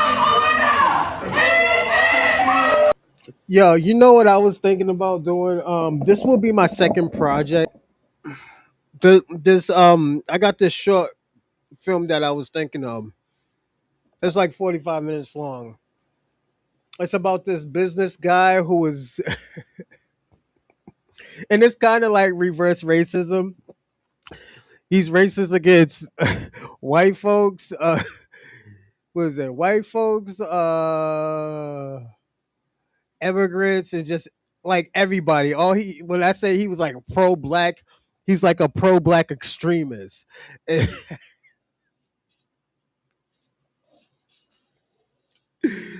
And what he does, and this is me, I'm making a short film. I started writing this down, like details of it. I'm making a blueprint of it because I do blueprints of a lot of stuff. Um and with the blueprint, I was explaining who this guy was. I didn't name him yet, but he has this guy who is shadowing him. It's a white guy. And when he hears what his friends and other people feel about him because he's white, and he has never been racially profiled before. And and the guy starts to wonder, like, yo, why is this guy treating me like this? Why is he treating me like this? And and the guy is basically testing him, and he's figuring out, can he can he um can he live amongst being racially profiled? Because if he's not fit to be racially profiled, he couldn't fit to be a businessman as a Mongol, like probably a business Mongol, or higher echelons of a businessman. So they're trying to figure out if he can hang with the bullshit that goes with being a businessman. So I'm gonna do a short film of that. There's a few things that I want to do short films of, and because you always hear people always say, yeah, this black guy's racist, and I was like, yo, black people can't be racist. But I was like, yo, let me actually make a short film of a black guy actually really being racist, who's actually systematically being racist towards other ethnicities except his. So so I want to make a short film of that and actually see if it works. I don't know if it's going to be comedy or drama or dark humor. So I know I'm going to get a lot of pushback from it, but I already get a lot of pushback now, but I think this one might go over the top because I was gonna do I was actually gonna, I'm gonna tell y'all a story. I was actually gonna get funding for my short film, but this guy was explaining to me, he's like, yo, I want it from people with a whole different, with different backgrounds. I was like, but this is about Boston, about Black Boston. I was like, it can't be. So I was like, nah, never mind. I don't want to do it. No, you can hold your money. Congratulations and stuff like that. I don't want it. And So I told him when I do my next film that I will add white people for you. You know, he was like, "No, I want it for this one because he knows that Brother Morningstar, Sir Adam's Great Betrayal, is going to be a great short film, and it's going to lead into a series." I told him that I don't want to do that for a series. Not yet. If anything, I would make it the second film I do, the second series I will do with people of color. Um, but yeah, I actually wants to do a video. I do want to do a short film of reverse racism. You know, because I know people are prejudiced. Like my uncle's prejudiced towards white people. One of my uncles, he don't like white people. And he lives down south, so he's like my great great uncle, but he's still alive. He don't like white folks. You know, that's why he got a lot of shotguns in his in his closet. So,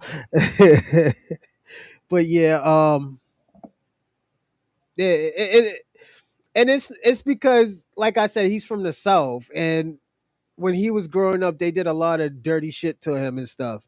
Like he was explaining, like a lot of these racist white folks took his sneakers, made him walk home barefooted a few times, beat him up, um, borderline kidnapped him. Yeah, a lot of shit was going on with him at those times. He pistol and he when he got older, he started pistol whipping them and stuff like that because he got big.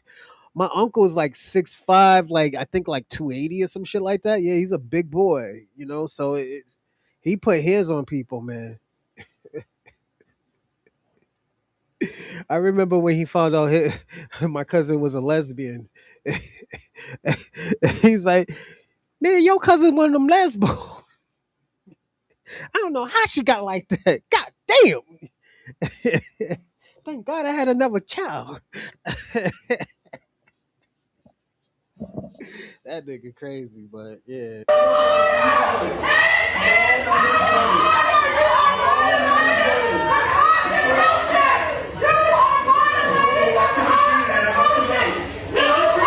And she's saying that this is a violation of the Constitution. I didn't know y'all have a lot of Mexicans in Ohio, Rando. That's crazy. Oh, in the last 5 to 6 years, I heard Kansas is like that. I mean, Nebraska's like that now.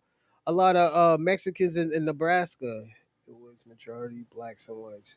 Yeah, it's you got to understand. Like, and also too, when they move, they buy like apartments and stuff like that. Yo, they buy a whole fucking community. They do shit like that, you know? Have 4 or 5 cars and shit like that. You can't find parking and people just want to move. I swear, I hate living around. I'm gonna be personally honest, and God is my witness.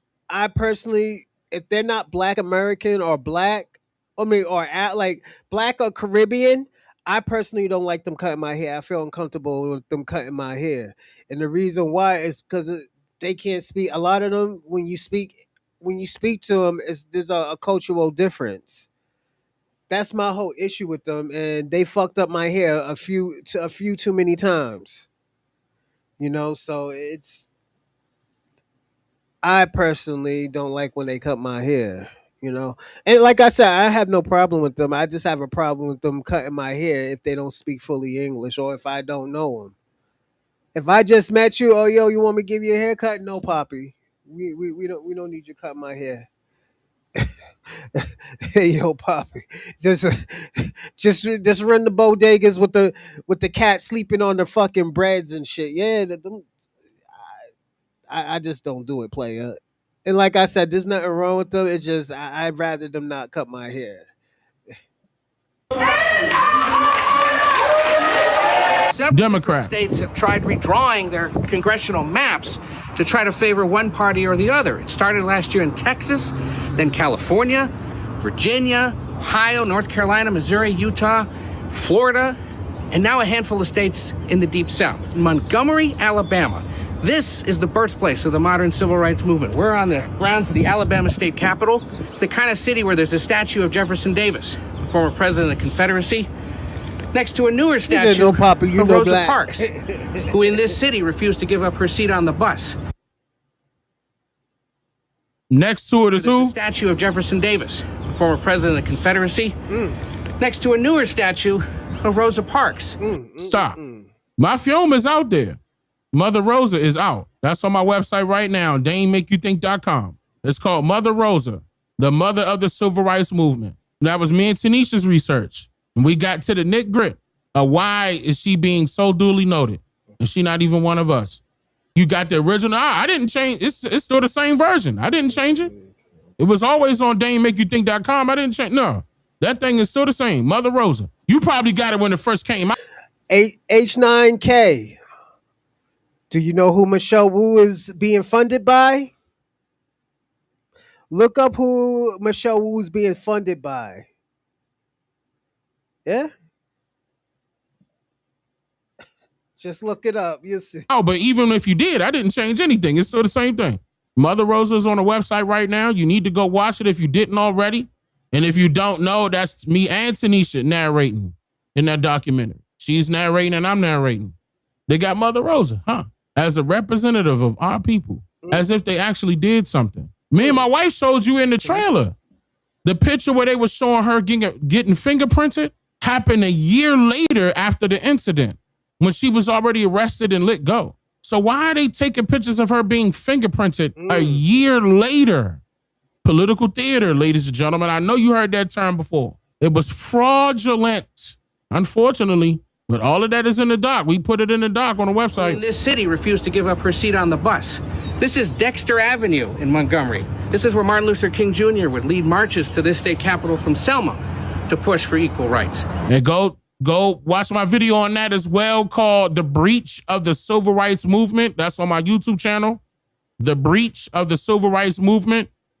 There is a part 1 to that one, and it's right before that one. I forgot the name of that one exactly. But it was something dealing with the civil rights movement. Watch both. And it's in a congressional district that Republicans controlling this state now want to redraw in the wake of last week's decision by the Supreme Court to, in essence, neuter the Voting Rights Act. It had to do specifically with a congressional district in Louisiana that the justices argued unnecessarily factored race, or perhaps factored race too much in drawing the district that stretches about 200 miles to account for most of that state's black population. And it was a signal to other states that they don't necessarily have to account for race as much as they have in the past when drawing districts across this part of the country. In most of these southern states, there are mostly Republican districts, and then one or two.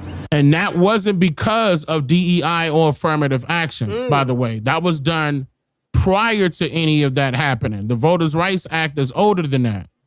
But the older one, 1865. Okay, hold on. I'm jumping again. Where most of the state's black voters live. Well, all of these states now are redrawing them, arguing as to. Hold on. Let me just explain really quick. The oldest Voters' Rights Act gives you the right to vote, okay? And it supersedes the one that they tried to come up with as far as civil is concerned, your civil rights. There's a difference. They try to make it seem like it was tied into each other. They get rid of the representation, you get rid of your voting right. That's not true. That's not true. They're not getting rid of they're not getting rid of your right to vote. They're redistricting what they count as their district. Okay, now they're redoing the territories. Just like originally it was 13 districts, right? And I showed you the map of the 13 districts, which was the 13 colonies, 13 banks, 13 families. You get it? Okay, and the reason why I'm saying that now, okay, let me, here's another thing. The Black Caucus, as an example, the Black Caucus had 13 founding members. The Black Caucus been around since 1971. If it's anybody that you want to get mad at, it should be them. Because since 1971, 2026, that's 55 years. Since 1971, 55 years, name one thing the Black Caucus, the Congressional Black Caucus did for so-called Black Americans. Name one. And that's even when DEI or affirmative action and then DEI came through. Name one. They ain't do a thing. Not, they gave a speech.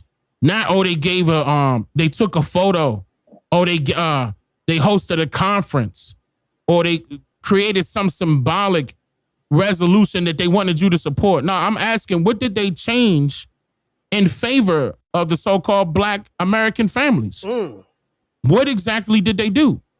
Now, some of them, okay, let's say, for example, one or two of them got some laws passed or got an act passed, some type of bill. They spoke about an issue. You know, they marched and spoke at the podium.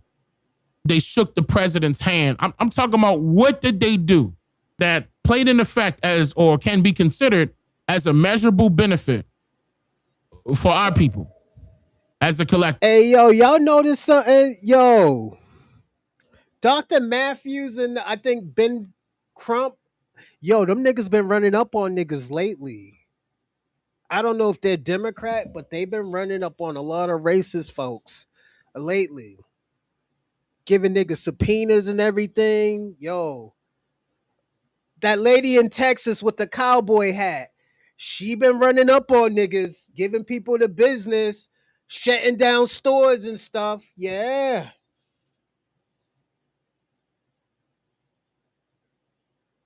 You know, and I'm shout out to her, man. I gotta say that. I forgot Miss Dr. Matthews' name, but she been running up on niggas. You know, it's crazy. Let me see what Shabaka's saying. What are you talking about, Shabaka?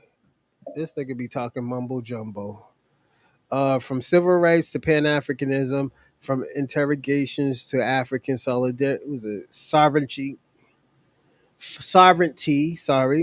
We must own and control our own. No more begging for. Okay, Shabaka.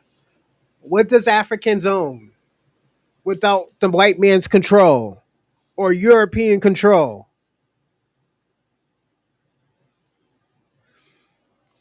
You know, I'm gonna be personally honest. Only thing I could say to you, because we're gonna end this. This shit's too long. This shit's like 40 minutes. We got like three more to go through, so yeah, we gotta move ahead. South Carolina Congressman Jim. But yeah, Shabaka, I will say this. Y'all Africans don't own shit. That's why you run off to America or Europe. And there's nothing wrong with that. It's just don't forget, your country, Mama Africa got infiltrated. You know, it got infiltrated, and it's because of y'all. You can't keep on blaming the white man for infiltrating shit that's yours. Fuck it. You know, like personally, do what Black Americans do. If they infiltrate it, make something new. Then just hold it hostage. You know, and keep them in line. Like Shabaka, I'm gonna be personally honest. You as a Pan African, how the fuck are you scared of white people? You know, like I know you're scared of white people, and that's nothing wrong with that. You know, some people still got the trauma from years ago. You know, some people don't look in white people's faces. Dude at the gas station was filming that black child dropping it in number 2. Yeah, the little Indian dude, and started showing people, yo, him and yo Matthews, Dr. Matthews and Crump ran up on that nigga. It's like, yo, what you doing that perverted shit? Yeah. And you know what? I'm gonna say this. If anybody should be like the governor of Texas, it should be her. Cause sure, but I know they wouldn't vote for her because she's running up on everybody. Mexicans, Asians, Indian, Latinos. Yeah, she's not playing whites. She is not playing with people. She is not playing with people. Clyburn launching a full court press on the issue of voting rights. Clyburn, of course, is emerging as the Biden whisperer because it was Clyburn who told Biden that he could move black electors if he announced he was going to put a black woman on the Supreme Court. His new message to Black America: Biden is doing a good job, you just don't know it. Our panel is back, Adam, Amisha, Quincy. Adam, I'll begin with you. As a libertarian, as someone who says that you are not Democrat or Republican, what is it that Joe Biden is not doing that you want him to do, and how would you get him across the finish line to do it? Sure. Well, are you talking in terms of voting rights specifically, or do you mean in general? In general. Okay. Well, I I'd love to see him govern the way he campaigned. He campaigned. No, they don't, Shabaka. That's a lie. That's a lie. Africans don't own their own land. Like, let me give you an example, Shabaka. If I own my own land, why would I leave the country?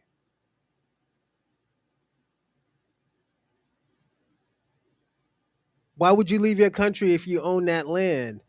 No, there's somebody infiltrating that land, Shabaka. You can't lie like that. That's very dishonest. You shouldn't do stuff like that. Somebody who was going to bring the country together, not be a radical. And for me personally, I was. And Marcus Garvey never even went to Africa. His own people turned on him and voted for a white man. That's why when I say, yo, Jasmine Crockett got Marcus Garvey. That's what I mean when I say Jasmine Crockett got Marcus Garvey. The people that Jasmine Crockett was fighting for, the Mexicans, they voted for the white man. 60% of them voted for a white man instead of the person who was defending them. So, like I said, Marcus Garvey's own people turned on him. Marcus Garvey was a scammer. Excited about that. I really thought, particularly if we had divided government and Republicans held the Senate, we would get the parties to work together and would end with the crazy extremes with where we swing back and forth from one side to another. I would have liked to have seen him to have supported COVID treatment protocols as much as he supported the vaccines. I'm incredibly pro-vaccine, but for whatever reason, they didn't give us speedy as an approach to all the new pills that can treat COVID. I don't know why they didn't do that, except because they solely wanted to push the vaccines. So I think if he were to move away from the far left in his party and to try to walk across the aisle, it would put the Republicans in a position in which, if they didn't work with a moderate president, they would look like the extremists. So, Amisha, I will be the moderator because that's actually what I get paid to do, and point out that on the other side of the aisle, there's not an olive branch that is being extended. It's more like a pickaxe. No, absolutely. We do not have a functioning Republican Party in this country that is even willing to come to the table. She's trash, so we're going to listen to her, but you'll see. To negotiate, not to offer up alternative ideas. They're just stalling and not moving at all. And for our friendly libertarian over here, he's sounding a whole hell of a lot like a conservative or mainstream Republican right now. I go back to the last segment. I think that I take issue with the fact that standing for civil rights, standing for human rights, standing for women's reproductive rights is somehow considered radical in an era where a lot of our rights, particularly as minorities, are being chipped away at on a daily basis. I would argue that the Constitution is to protect all of us Americans, and that includes those who are Black and brown, especially us Black people who continually see our rights being stripped away. And to have a Supreme Court justice, to have any elected official, including the President of the United States, take stances that are to support this group that continues to be subjugated across America does not make him a radical. It makes him stand for what the Constitution says. Quincy, you're running on the Republican ticket in Nashville. And yet the Republican Party in 19 states is trying to undo the rights and protections of people who look like you and me when it comes to the issue of voting. What is the first conversation you're going to have with Jim Clyburn about what you plan to do to make sure that that is undone? That's very simple for me. I'm a business guy, man. So by natural trade, I'm going to just keep everything 100% as I can. And what I mean by that is keeping everything on an equal standpoint. If we are America, if we truly are Americans, and if they say they want inclusivity, if they want to say they want to be a more welcoming party, well, they're going to have to play ball. It's just that simple. Black people, we are people that, hey, instead of talking about it, you have to show us. And quite frankly, Republicans have not done a good job of showing that in the African-American community across this whole country. And they know that. And so a person like me that's coming into this opportunity, guess what? This is my opportunity to blend both sides of these aisles together because that's just who I am and that's what I'm made of. I'm not coming to DC to play politics, even though it's part of the game. But I'm not here to play politics. Mr. Gillette, why is it that when a particular party wants something like childcare or universal pre-K or lower prescription drug prices, they are described as leftists. And if that is the case, what is the other side of that argument that you're seeing from the Republican Party? Well, you bring up a great point with universal pre-K, just as the other guest brought up a great point with civil rights. The preeminent civil rights issue of our time is school choice. We have inner city communities where for decades we've spent more and more and more, and the kids learn less and less and less. And what we see is the money just never ends up in the classrooms. The teachers remain underpaid. We just get a bigger, badder, bloated bureaucracy. And if we care about creating opportunities for those inner city people, many of whom, of course, are African American, we should be pushing school choice anywhere we can. And it's an issue that H9K, yeah, you're right. You Amisha. had prominent Democrat senators like Cory Booker who supported school choice until they wanted to go on the national stage, because the radicals on the left are owned by the teachers unions and simply don't want better education opportunities for those children. The radicals on the left. Once again, this is honestly what's going on in America right now, you know. And that's just me. Democrats don't know what the fuck they're doing. You know, there's this guy right here from Nashville, Tennessee. He's good at business. He's not worried about the politics. He's worried about the results. You know, and I fucks with that. You know, you worried about the results and not feelings. You know, if everything, you know, it's not everything is gonna be fixed, but she's Puerto Rican and black. I think she's Puerto Rican and black, or Jamaican and Puerto Rican. You might be right. Yeah, I don't know. Yeah, you might be right. I think she might be Jamaican, but yeah. I'm gonna say this. I don't think. I don't think. This Democrat Party knows what they're doing. Um, that's what I wanted to show you. A lot of these people right here, the Democrats don't really have a good agenda, and I'm gonna be personally honest about that. And this is why they're struggling. They're struggling because they don't have a great agenda. Shabaka, you no, Shabaka, don't start that. You know why? A few months ago, like 6 months ago, you was a Democrat shield. You was a Democrat shield. And I asked you how much were they paying you. You never said fuck the democracy or a Democrat. Hold on, fuck the democracy. No, Shabaka, you are a Democrat shield. If anybody knows he's a Democrat shield, this is why he keeps on bringing up this bullshit. He's a Democrat shield. A few months ago, you was Shabaka. Yeah, now he want to be Ali Muhammad now. Nah, let's not do that, Shabaka. We know you're a Democrat shield. Don't do that. You know?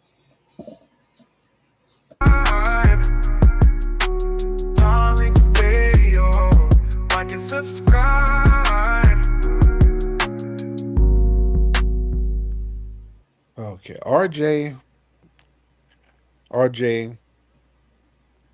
let me get RJ the tether. Now, if you start sitting up here, RJ, because now you're doing the one trick pony thing and your one trick is getting tired, and you running up here talking about somebody's getting some money from Trump. Now, you call up here lying, we're going to go ahead and shut your one trick down. We don't want to hear a one trick pony, RJ. So you better have some new material. All right, RJ, what's happening? Why are you still gunning after Democrats when Republicans are in control and crashing everything? What are they controlling and crashing?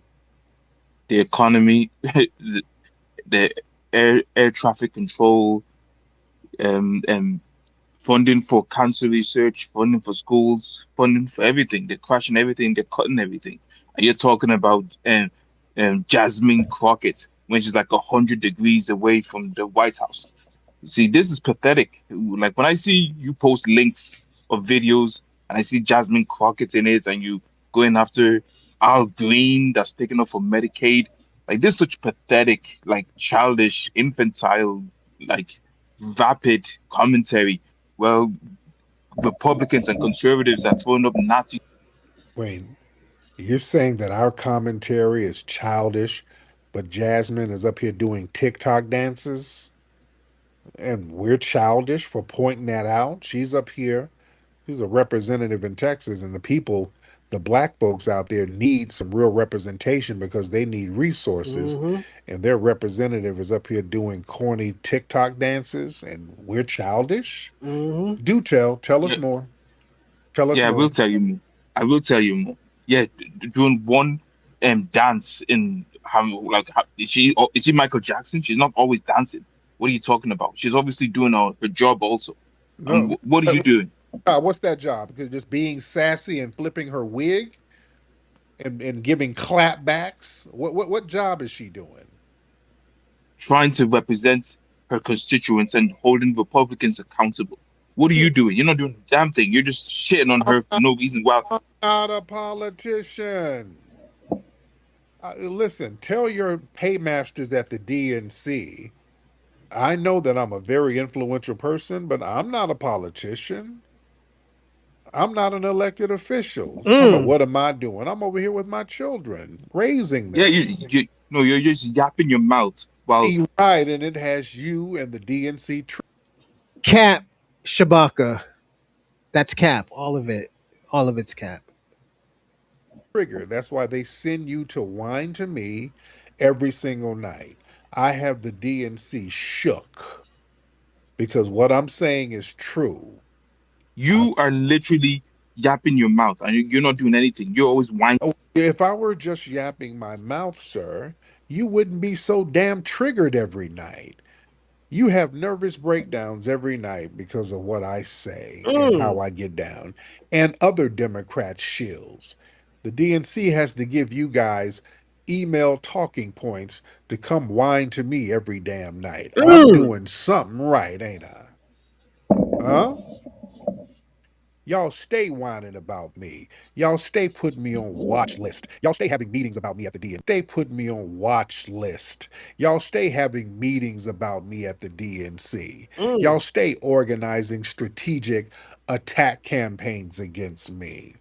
I'm By your seeing logic, by no, your logic, no, sir. Jasmine is doing something. No, no, no, no. I ain't just yapping. I'm doing something because I got you and the DNC shook. By your logic, and Jasmine can say the same if you're always whining about her. Just because you're talking about someone doesn't mean you. Don't whine about her. I can give less than a damn about Jasmine. But when she pops up on the algorithm doing something ratchet, corny, or goofy, yes, we're going to speak on it. We're going to speak on So top of her. I can say the same thing about you then. If you're But doing I'm not an elected official, though. Boom, pound, clap, clap, bing. I got you. I'm not an elected official. I can do whatever the hell I want to do. I'm not an elected official.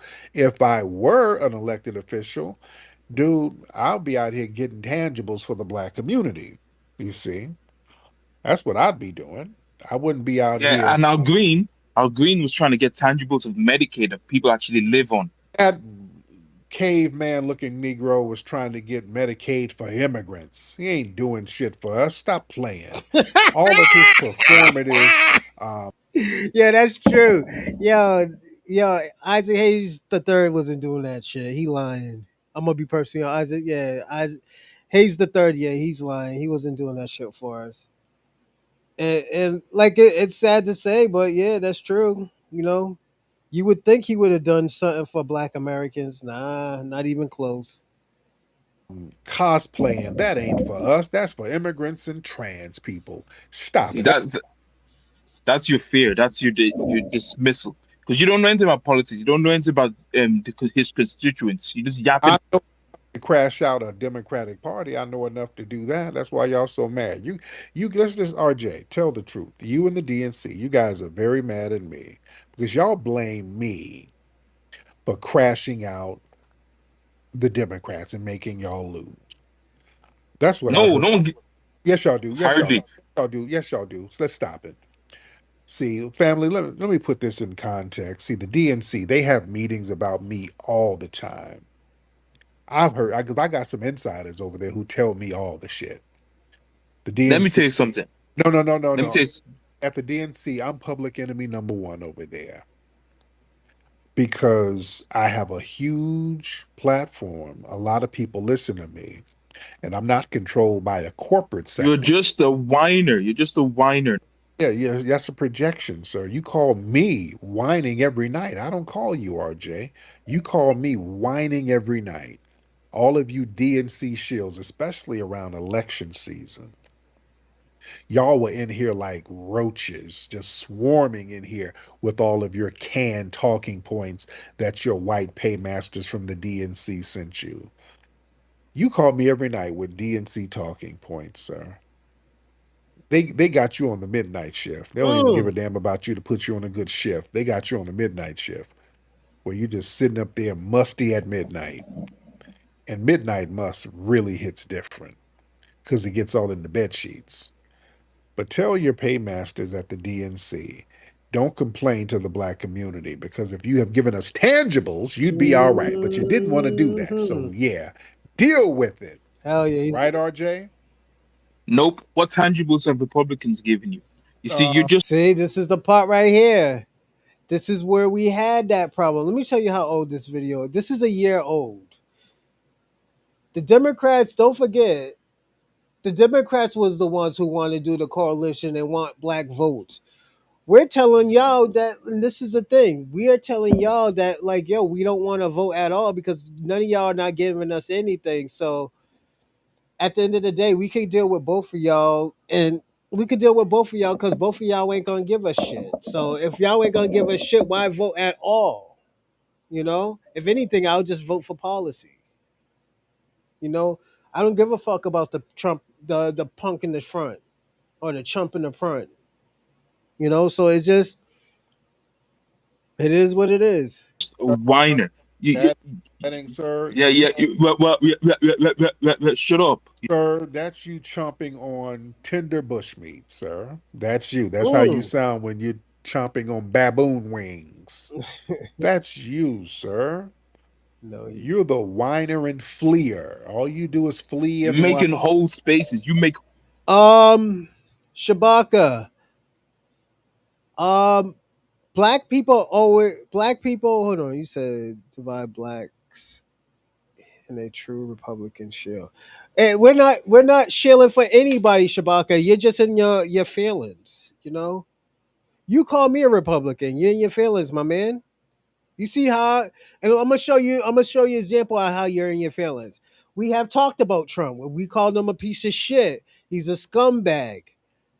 But when I say, oh well, the Democrats ain't no better either, so we don't give a fuck.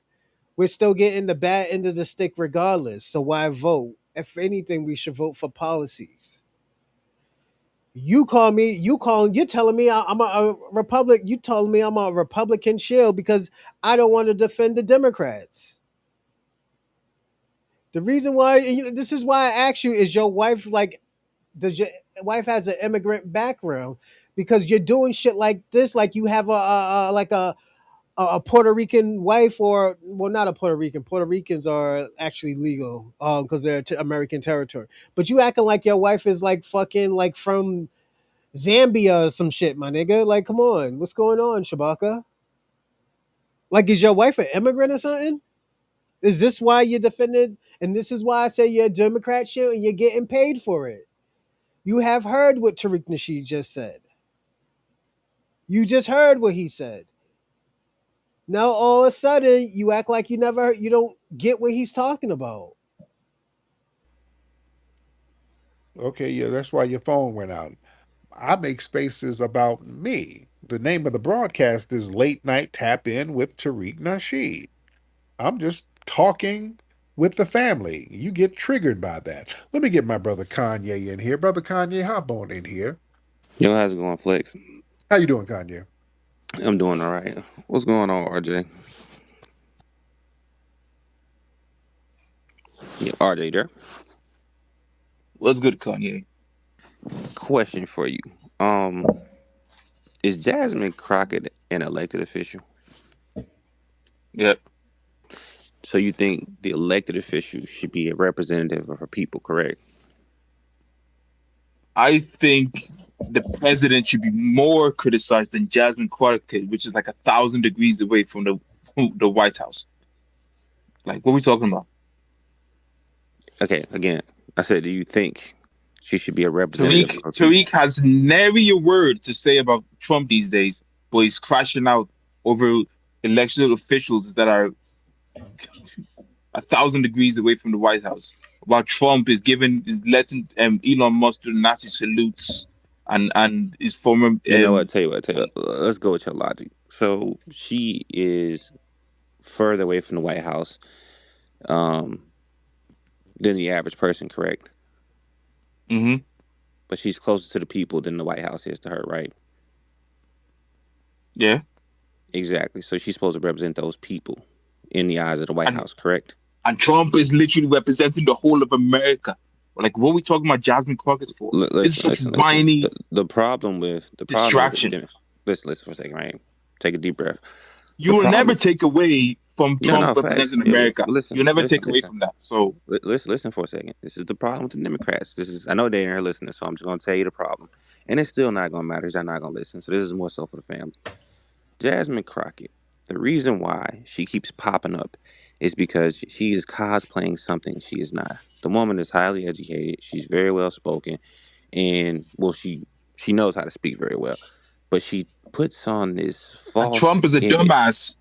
Trump is a dumbass Yeah, that yeah, yeah. keeps Facts. All of that. reinstating and I removing agree. tariffs So every what 15 aboutism is your minutes. goal here? So Sorry? what aboutism? That's what you're doing. Look, no matter what you say, he's still gonna win. I mean, he already won. He has no more elections to win, no matter what you say. So it's Oh yeah, pointless to even talk by about the that. way, Trump's Tariq thinking he did something to stop Well, Kamala that's from how we winning. know he did something because you triggered by it. 90% of black women voted for Kamala. 80% of black men voted for Kamala. So black people still voted Democrats anyway. So him thinking he did something. Um, I don't think RJ understands that. Like, yeah, it could be 80%, but what out of 80% of black people voted? That's what we're talking about ratios now. Because not all black people voted. A lot of us didn't vote this year. I mean, that year, that election, they didn't vote that election. So that's what he has to worry about. Is delusion. Let Then me why ask are you a you question. What was that? so? What was those numbers? The election before that. What do you mean? What was those numbers? Because it was 92% of black women and 80% of black Yeah. men. What was those numbers hmm in 2020? It was still high. It was still in the 80s and 90s. So Yeah, what was those numbers before that? before for Biden, You understand what a trajectory is, correct? It's trending downward. it's still That's not a always in the good 80s thing for and you guys. 90s. It's still always in the 80s and 90s because black people know Yeah, but that you know, like Republicans I have no know. tangibles. Yeah, this is the problem with y'all. And this is why it's almost pointless to talk to y'all. Dude, at the end of the day, the numbers are trending downward. 90, I think it was Barack Obama was like 94, 95% of all black people voted for him. That was 5% that didn't. Now you have 28% on the low end that didn't vote for the I'll tell you what Democrats. though. I'll tell That's you what extremely though. By the high. time, That's yeah, but high. we're only 2-3 months into Trump's presidency, and he's already putting everyone, veterans are pissed His off, black approval people are ratings are pissed off. already higher than Joe Biden's No, no, is. no, no, no, no, no. His approval rating is in the 40% now. And he's only like, do you think Trump is going to That's with suddenly all turn into? Americans. No, no. Do you think Trump is going to suddenly turn into Bernie Sanders and start doing anything good?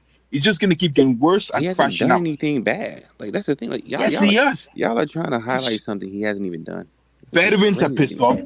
The stock market is crashing. Planes are crashing in the sky. Everyone is pissed off, and he's only going to keep doing worse things. The So by stock the markets end, go up and down all the time. That tends to no, no, happen. no, that's coping. That's coping rhetoric. You're trying to make yourself feel good. By the end of 4 terms, people are going to freaking dig up FDR again. You said four People, terms. by the end of Biden's 4 years, people are going to think This guy's not answering the question. He's projecting. You can tell because he was like, "Yo, what did he do wrong?" And he just started talking. Oh yeah, everybody's mad. What are they mad about? When you ask a question, what are they mad about? You should tell us what they're mad about. You know, he didn't do anything. If everybody's mad, that seems like an emotional or an opinion. Is Trump a good president? No, he's a piece of shit. I will say that he's a piece of shit. You know, and like I said, I think this is actually a good thing. You know, the reason why I say I think this is a good thing because I think this shows Democrats, you know, why they need Black Americans. This is why, and this is forcing their hands. I've been telling y'all, they've been forcing their hands for a very long time. Black Americans is forcing the Democrats' hands. Because if they don't, I'm telling you, if they don't do no more tangible, the Democrats might lose again. Don't forget, they lost from a big number. It was a big number that they lost by. And that's telling people something. It's just, it is what it is. You know, and like I get it. Don't listen to every black person, but there's a lot of black people that know what the fuck they're talking about. You know? As we age back and false squad, say it on the phone.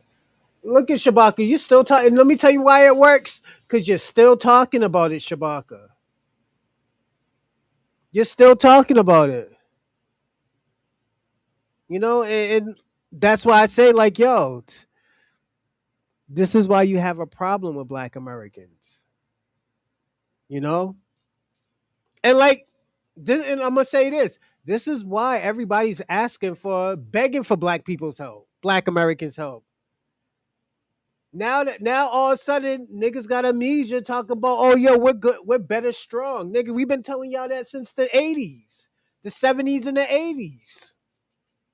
Now all of a sudden we're better strong, we're bigger and stronger, we're bigger and stronger in numbers. How long ago we been saying that? This is the reason why these niggas is over here.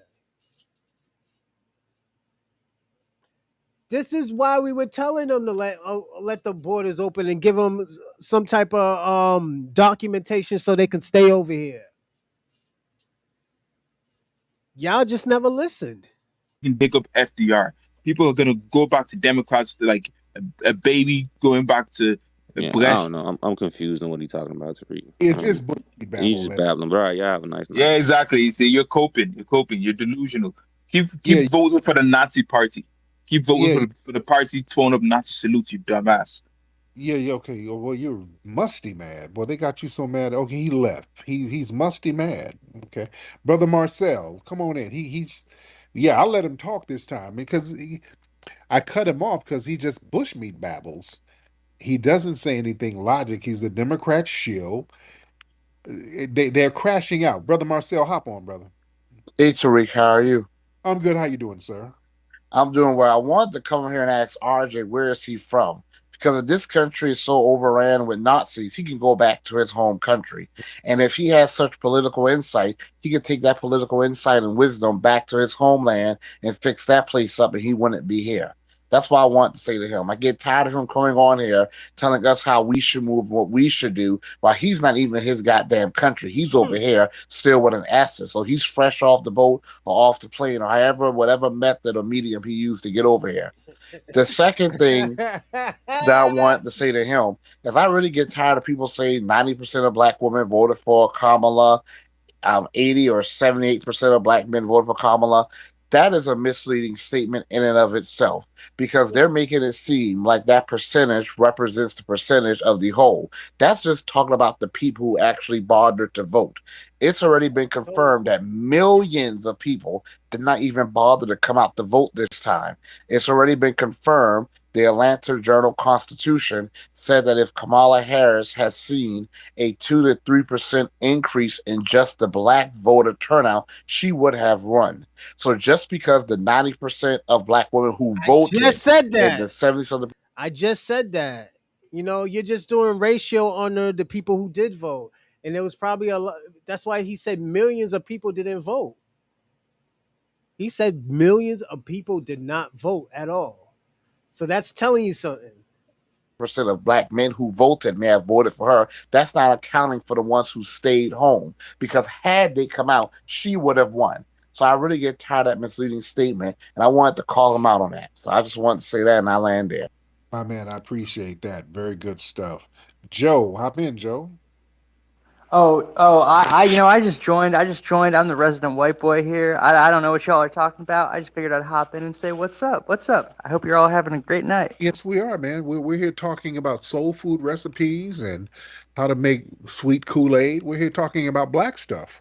Um, I don't know how much I can contribute to this, but I'd love to learn. yes, indeed. Now, we need to learn some white stuff too. And since you're white, let me ask this: if we're making Rice Krispie treats, how many marshmallows do you make in one batch? How many marshmallows are you supposed to put in there?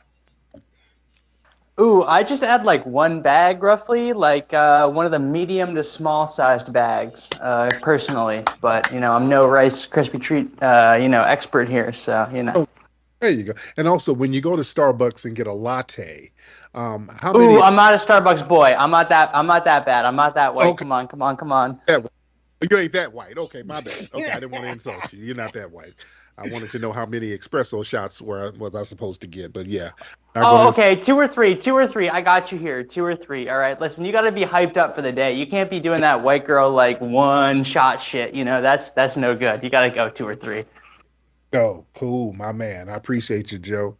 All right, let me get some more folks in here. Let's get Governor Bid Mike.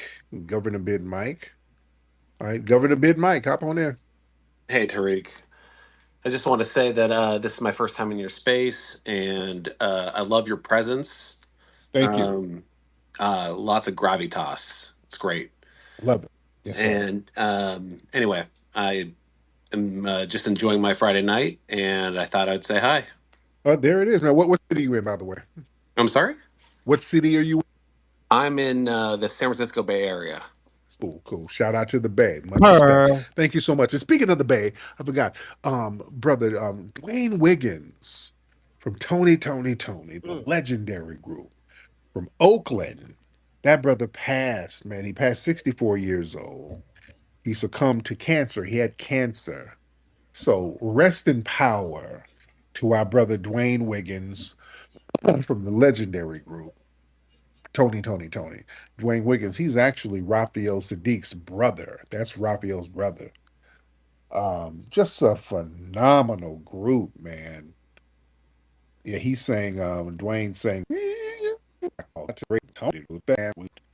Now Dwayne, Roy Ayers passed a couple of days ago. The legendary Roy Ayers, which I Good day tonight. yes, And it's rare that I even get to speak on this, except with my class. We talk about this kind of stuff, but and I would like to bring some of them on to listen to you because your perspective is so broad yeah, and you're so knowledgeable and you I'll say this. Uh, San Francisco is like Provincetown of Massachusetts. You know, like certain parts of San Francisco. Not all San Francisco is like that, but it's like Provincetown in Provincetown, Massachusetts. Provincetown, Massachusetts. Yeah, it's like the Provincetown of Massachusetts. San Francisco. You know, it's true, but like there's nothing wrong with it. If you like, you like bussy popping, like yo, you want to hear something else crazy that I heard? Nah, you know what? Let's stick to the show. Let me stick to the show. I just told what's my man's name?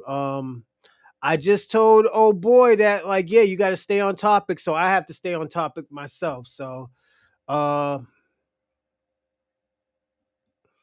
yeah, so yeah, it's I can't do what I told him not to do. But yeah, it's San Francisco's like the prop town of Massachusetts, or it's like Atlanta. And most of those people who are in Atlanta that are like homosexual or transgender, they're not from Atlanta. They're from all over the world. So yeah, I will say that. So I know Atlanta gets that bad slack, but a lot of those people um are not from Georgia. So yeah. You've been talking about stuff that been that too. You question about Jasmine Crockett family. You know what I'm saying? Yeah. I can't find nothing on it either. But I want to also know if you've seen Zoe. What's her name? Zoe Zaldana. She had an interview that resurfaced when she was saying how proud she was to be a black woman. It was an old interview. I don't know Uh-huh. if you saw that. Oh, I haven't seen that, but that's interesting. See, more people be flip flopping. Yeah, people be flip flopping. See, Amber Rose kind of did that. Yeah. Now, Amber Rose goes around talking about she's black, but then there's interviews. Amber Rose is Cape Verdean. She's not black. She's more African than Black American. There's a difference. And I fuck with Cape Verdeans. But they just have their own lineage. I wouldn't take anything from them because their lineage is dope. Eating the couscous and all that other cool shit. With they got a dope culture, man. They got some very beautiful. You go to Cape Verde, you gotta go to Cape Verde. There's a lot of beautiful women over there. The most basic most basic girl in Cape Verde is beautiful. So it is what it is. Cape Verde is like Brazil, kind of like with their like women wise, is like Brazil. You get, but theirs is all natural. So yeah, shout out to Cape Verde. Fogo, Cagavedu, was it Pera? Yeah, all those places. Shout out to Cape Verde. Where she was like, "Oh hell no, I ain't black at all. Oh no, I'm not black. I'm not a black woman." And then, now kind of recently, she runs around saying that she's black. So it's an interesting dynamic, man. It's very interesting. 11A Grippa. Thank you, Tariq. As you know, Oh, now Stanky Stacy would usually have a picture. Fan of Tony. Sta- Everyone. How you doing, Stace? Good. How you doing? I'm good. What city you in, Stace? I'm in Philadelphia. Shout out to Philly. What's on your mind, beloved? Hey, I have two things I wanted to say. First of all, my condolences to the family of Dwayne Wiggins and also to all of his loved ones and fans and such. I am a big fan of Tony. Oh, yeah. Love, Go ahead, dear. yes, I loved her. Trump selling visas for $5 million.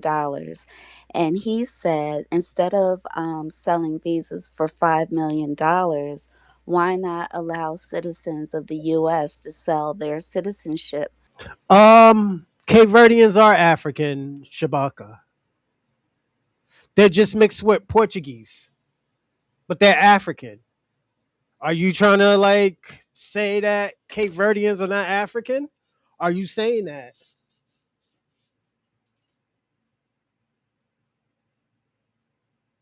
Are you trying to say Cape Verdeans are not African? Told you, man. Shabaka's a piece of shit sometimes. He's a piece of work, man. That's why I told y'all be careful with Shabaka that, oh, yeah, my brother and all. I teach. That nigga can't even teach his way out of fucking kindergarten. Don't be listening to Shabaka. That nigga will have you walking on your hands, nigga. For $5 million. What do you think about that? I don't get how that makes sense. How you going to sell your citizenship? So, in other words, what he was saying, the example he was giving was like if you allow, instead of selling a visa for $5 million, why don't you allow a citizen to sell their citizenship where they would get the $5 million and they would leave the country and go wherever they wanted to go? So instead of the money going to, the government or whatever, if they had someone here in the US that no longer wanted to be here, they could just leave and sell That's their. that sounds ridiculous. that yeah, that sounds ridiculous. Yeah, Oh, okay. I just wanted to hear your opinion on it. But yeah. anyway, So why are you acting like they're not African, Shabaka? You acting like Cape Verdeans are not African. It's fucked up. They be promoting the red, yellow, and green more than you do. They be promoting that, and I don't even think they know that the shit is Pan African, but they know that they're African, but they don't be doing that Pan African shit because a lot of those Cape Verdeans are from Angola. Yeah, some of them, a good handful of them are from Angola. The dark skinned ones are from Angola. Yeah, don't forget the Angolans. Your people exiled them from Angola. Did you forget that?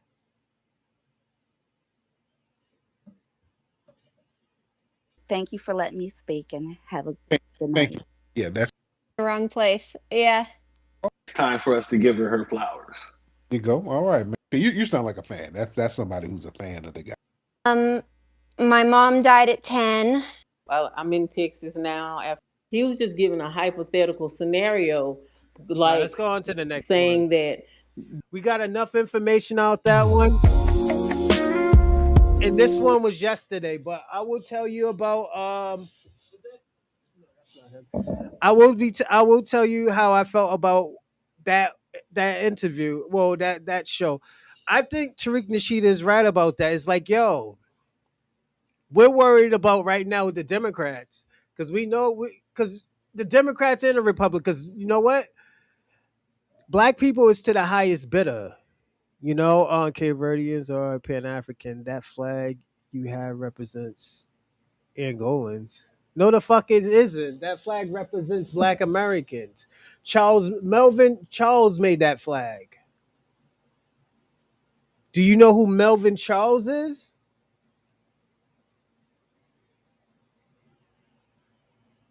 Like, this is why everybody I told you don't ever go to Pan Africans. They lie like this. Instead of giving the credit to the who the person really is, Melvin Charles. Let me see. Hold on. Is it? I think his name is Melvin Charles.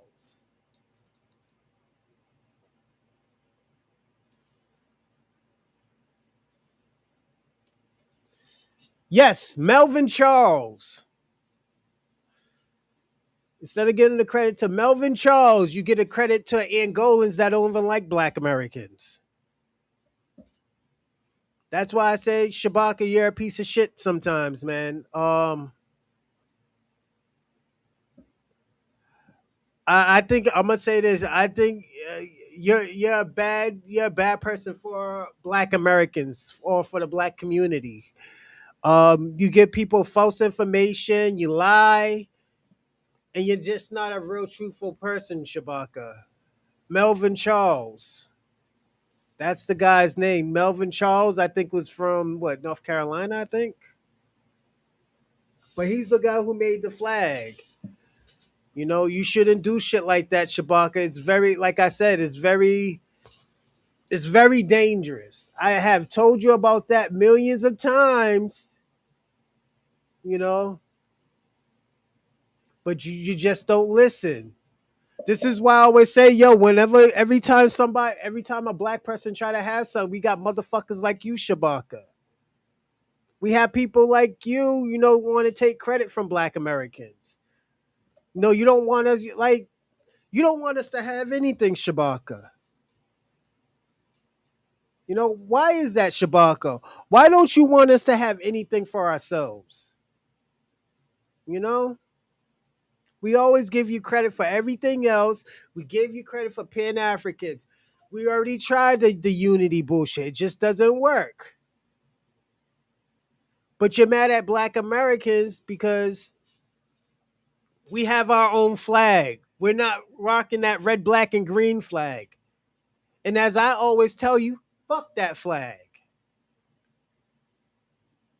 Fuck that red, black, and green flag.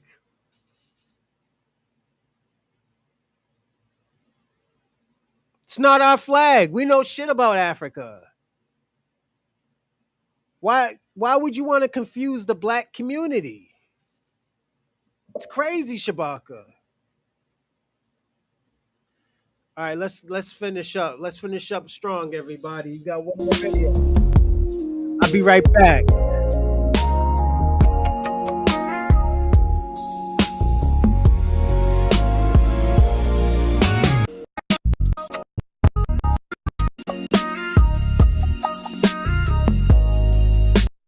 drama. He finds time to... All right. Let me shout out to my mods, Nikki the God. I see you. Ebony Dean. I see you, beloved. Where are the rest of my mods? Where my brother Ty Powell? I see War Talks, Michael Warden. Hit me up, text me, Mike, because we got to do some stuff with the new film. Well, we'll talk. But I've been meaning to hit you up, Michael War Talks. Well, I need you to do some stuff with the new film like we did last time, Mike. So if you could hit me up, that'd be great so we can get started on that, brother Mike. Yeah, I've been meaning to hit you up, Mike. I was so busy today. I was meaning to hit you up, brother. Where's Ty Powell, man? I got to get my brother Ty Powell in here. Doesn't feel quite complete if we don't have all the moderators in here, but they'll come. They'll come. I give my brother some time to come. All right. So shout out to everybody in here. Don't forget, man, listen, next week we're having the event at the Hidden History Museum. We're having the Memorial Weekend mic drop. It's going to be a nice vibe.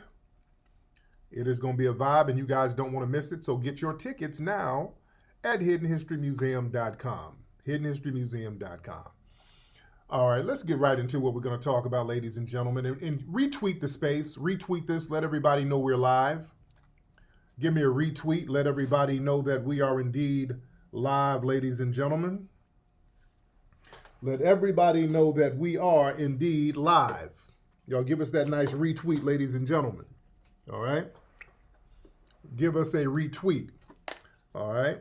Let me get something straight over here. Hold on one second.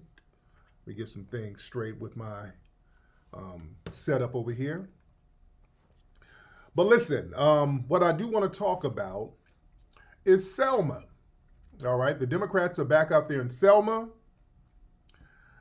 Let me show y'all the news report. Let's break all this stuff down. Let me show you the news report out there in Selma. All right? They went down there pandering in Selma. All right? Hold on. They had something called All Roads Lead to the South. Oh, okay. All right, this is the news report. Okay, hey, big head. That's a cute damn reporter. Hold on. Today, hundreds of people in Montgomery protesting the recent Supreme Court decision that could advance redistricting Alabama congressional maps. Good evening, I'm Sydney Spencer. CBS 42 Charlize Ramos was there and spoke with those about the issue. All roads lead to the south in Montgomery today, with protesters out here saying their right to vote is under attack. But others say these recent Supreme Court decisions are about ensuring representation among voters. All eyes were on the South today, with signs held high and hundreds of protesters rallying outside the Alabama state capitol. This moment requires you not to be silent. It requires you not to give up. That message and the belief that there won't be liberation without obligation brought people like Jill Billingsley to Montgomery today. When our ancestors died for us to vote, I had to be out here. You know, like the point is that voting is very important, so it's my spirit to be here today. Organizers say recent redistricting decisions could impact Black and Latino communities. Black and Latino, really. There you go. Notice, ain't too many young people out there. There you go. It just answered your question. It was like I said, it was a decoy. It's an agenda. This is why I always tell people all the time I have a serious problem of trusting Democrats. They keep showing the same group. Like I said, a lot when it comes to us, we can't have anything. We can't have anything at all. Of young people. Most of these are like elderly people out here. They keep showing the same group of young people.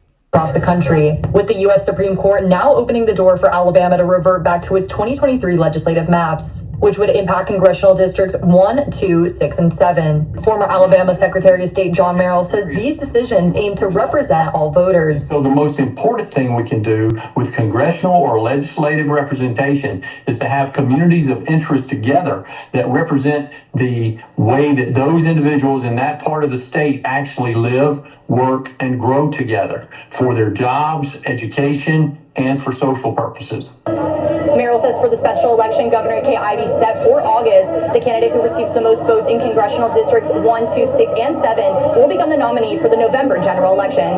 Reporting in Montgomery, I'm Shirley. All right. So they had a little basically kind of a nothing burger march out there. All right. They had a nothing burger march out there. All right. Kind of senseless. People are like, okay. All right. The Democrats are very desperate. Shabaka, are you mad that Tariq Nasheed has bodyguards? Are you mad about that? It just sounds like you get kind of hating that he's paying for bodyguards because he is a public figure. Right now. They don't want to do the right thing, which is if you want to get us back on board as a large voting bloc, it's time to break off those tangibles to foundational black Americans. Oh, y'all, you Democrats, you're trying to go around it. There's no way around it. There is no way around it. You're going to have to come right up the middle and come through with the tangibles. You got to come through with a crime bill that protects foundational black Americans specifically.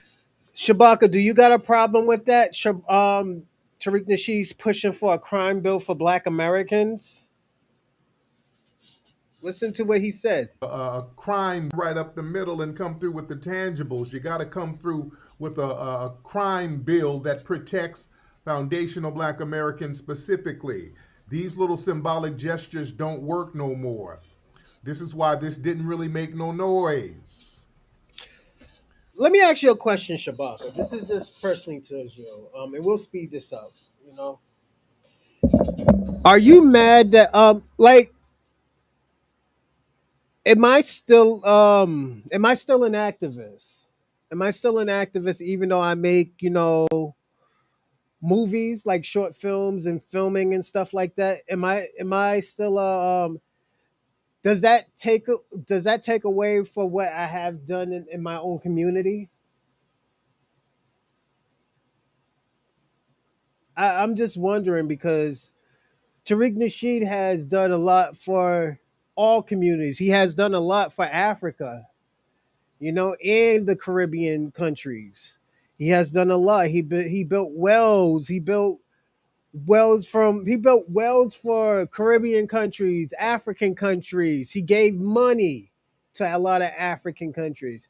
Does that stop them for what he does that destroy what he has done for Africa? Because he makes jokes and he's trying to do a lot for his own people. I'm just asking a question because it seems like you kind of hate it. Black pain, black struggle, black trauma to use as an emotional shield.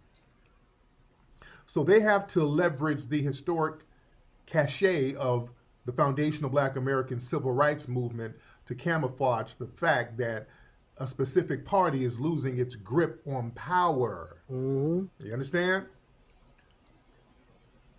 You're not fooling anybody. You got to go down there to my home state of Alabama so you can get that moral battery pack. Yeah. See, that's the pattern. These corporate politicians, you only remember the road to Alabama when your careers are on the line. Shabaka. Tariq Nasheed was trying to get stuff for tangibles for black Americans. But when Tariq Nasheed found out people who were talking for black Americans weren't black Americans, people like you had a problem with that. Not everybody with that black skin has our best interest, like you, Shabaka. You don't have the best interest for black Americans. Your best interest is to move to Africa. Then when Knock asked you what part of Africa should we move to, you was talking about Burkina Faso. You was talking about places like that, knowing that Burkina Faso kind of got a temporary ban on black Americans coming down. And you even said that yourself. It has a temporary ban for black Americans seeing Burkina Faso. And I just think, and this is why I say all the time, Pan-Africanism will never work because at the end of the day, your leaders never talk to Tariq Nasheed about this stuff. Tariq Nasheed tried to talk to you. You did what the Democrats did. You ignored us. When the money started coming in, we were irrelevant. When the gravy train, the money train just slow down a little bit. You got worried. You got worried and saying like, yo, they're causing division because you know what? The money wasn't coming in. The money wasn't coming in. Remember, the Somalis were out there. What the hell? They were out there a couple of months ago. When everybody, when your block is hot, y'all want to run down there to our folks. You want to run down there and get some of that spiritual energy to try to cloak yourself because we were the real riders and we've always been that. Yeah? And y'all want to go down there and do this whole performative symbolic nonsense that we're just not going for. You know, you treat Selma and the Edmund Pettus Bridge like a spiritual charging station. You go down there and you stand on the ground where our ancestors bled. You hope that residue of genuine sacrifice will magically rub off on you and grant you legitimacy.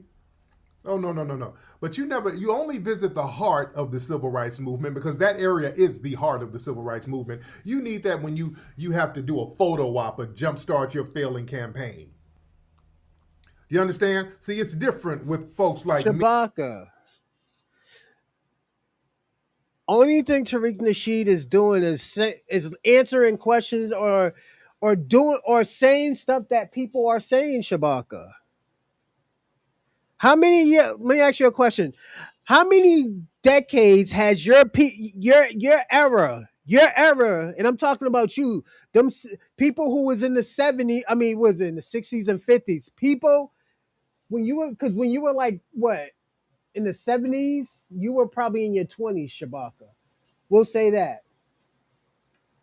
People in your era, how many times have your people always said that the Africans wasn't fucking with us? And at the end of the day, they showed that they wasn't fucking with us. They said that we didn't have culture. They said that we were baby mamas and baby daddies and drug addicts. They said all of this. We have heard them. They said that we were lazy. All of a sudden, you want to put your cape on and try to save them when they said this shit. Instead of going to them and telling them, yo, why are you saying stuff like that? If we're supposed to be brothers. You come over here to us and act like we said that we said all this shit.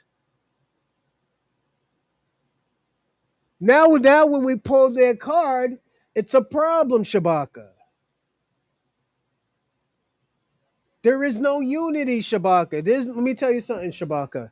If you want to unite Africa, all those people who are in them European countries, tell them to go back to Africa. You know? Yes, Robaka. Still talking Pan-Africanism. He didn't learn yet. He didn't learn yet. But Shabaka, this is what they've been saying for years, Shabaka, and just nobody never called them out on it. When the Caribbeans was saying the same shit that the Africans were saying. We were lazy.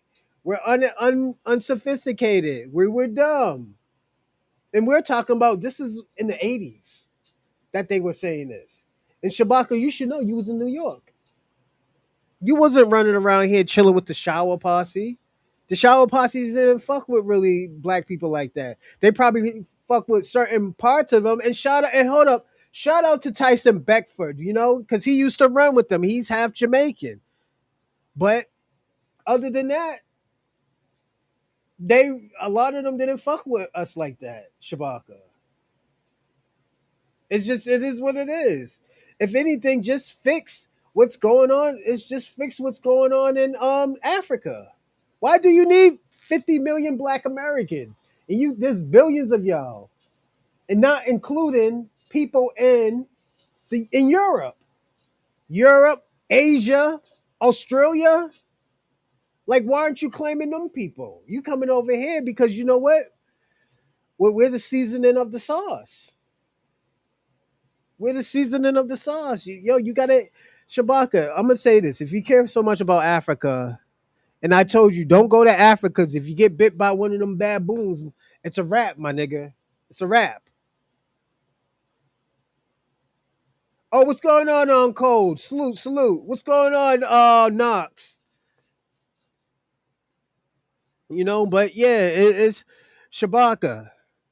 You only have a problem when Black Americans defend themselves. You got to stop that. It, it's it's just it is. I seen the growth in Shabaka. You never even went to Africa. How you seen the? How have you seen the growth of Africa and you never been to Africa? That's like me saying like, yo, Japan is creating a new Godzilla, and I never seen it. They're doing a bio experiment on a lizard to create Godzilla. That's like me saying some shit like that. You never been to Africa, Shabaka. Cut the shit out, man. Don't do that. And some of us on the grassroots, some of us who you guys attack all the time. See, the family, the DNC is always attacking me all the time. You notice that? If you go through social media, there's all of these funded attacks on me specifically. Yep. I want y'all to understand where that comes from. Roll and all these people constantly attacking me. And they get big money to do this. Because, see, I have the lineage and the bloodline of the ancestors from down there. My people are buried down in that area. So I don't have to go out there and do no photo ops and all that shit. It's in me. My family is too. My granddaddy and my grandmama is from Selma, Alabama on my mama's side. My granddaddy's a little my great granddad. I mean, my granddaddy and my grandmama is a little bit different. Um, my granddaddy, I think, is from Augusta. No, St. Clair. No, Augusta. My Grammy's from St. Clair's. My great Grammy is from Savannah. Um, my other great granddaddy, he was adopted, but he came from North Carolina. That's my great granddaddy. I don't know how he got down there because it was in the 1800s. So that your guess is good as mine. So yeah. Yeah, Shabaka, you was easy work that day. It ain't on me. It's in me. It's in me. My great grandparents are buried down there in Selma. It's in me. You understand? Shit. From Selma too? Shit. So spiritually, I'm always going to stand up for what's right for them because it's in me. I'm a part of that bloodline. So it's real when it's somebody like me speaking on it. You're not going to go out there and exploit that lineage. See, y'all go down there and exploit it. The tethers go down there who sit up here and denigrate us all the time. When shit gets hot, y'all run down there to Selma, big forehead and everything. We shall overcome. We will overcome, nigga. We will overcome, nigga. Having secret disdain for the same people that you need moral legitimacy from.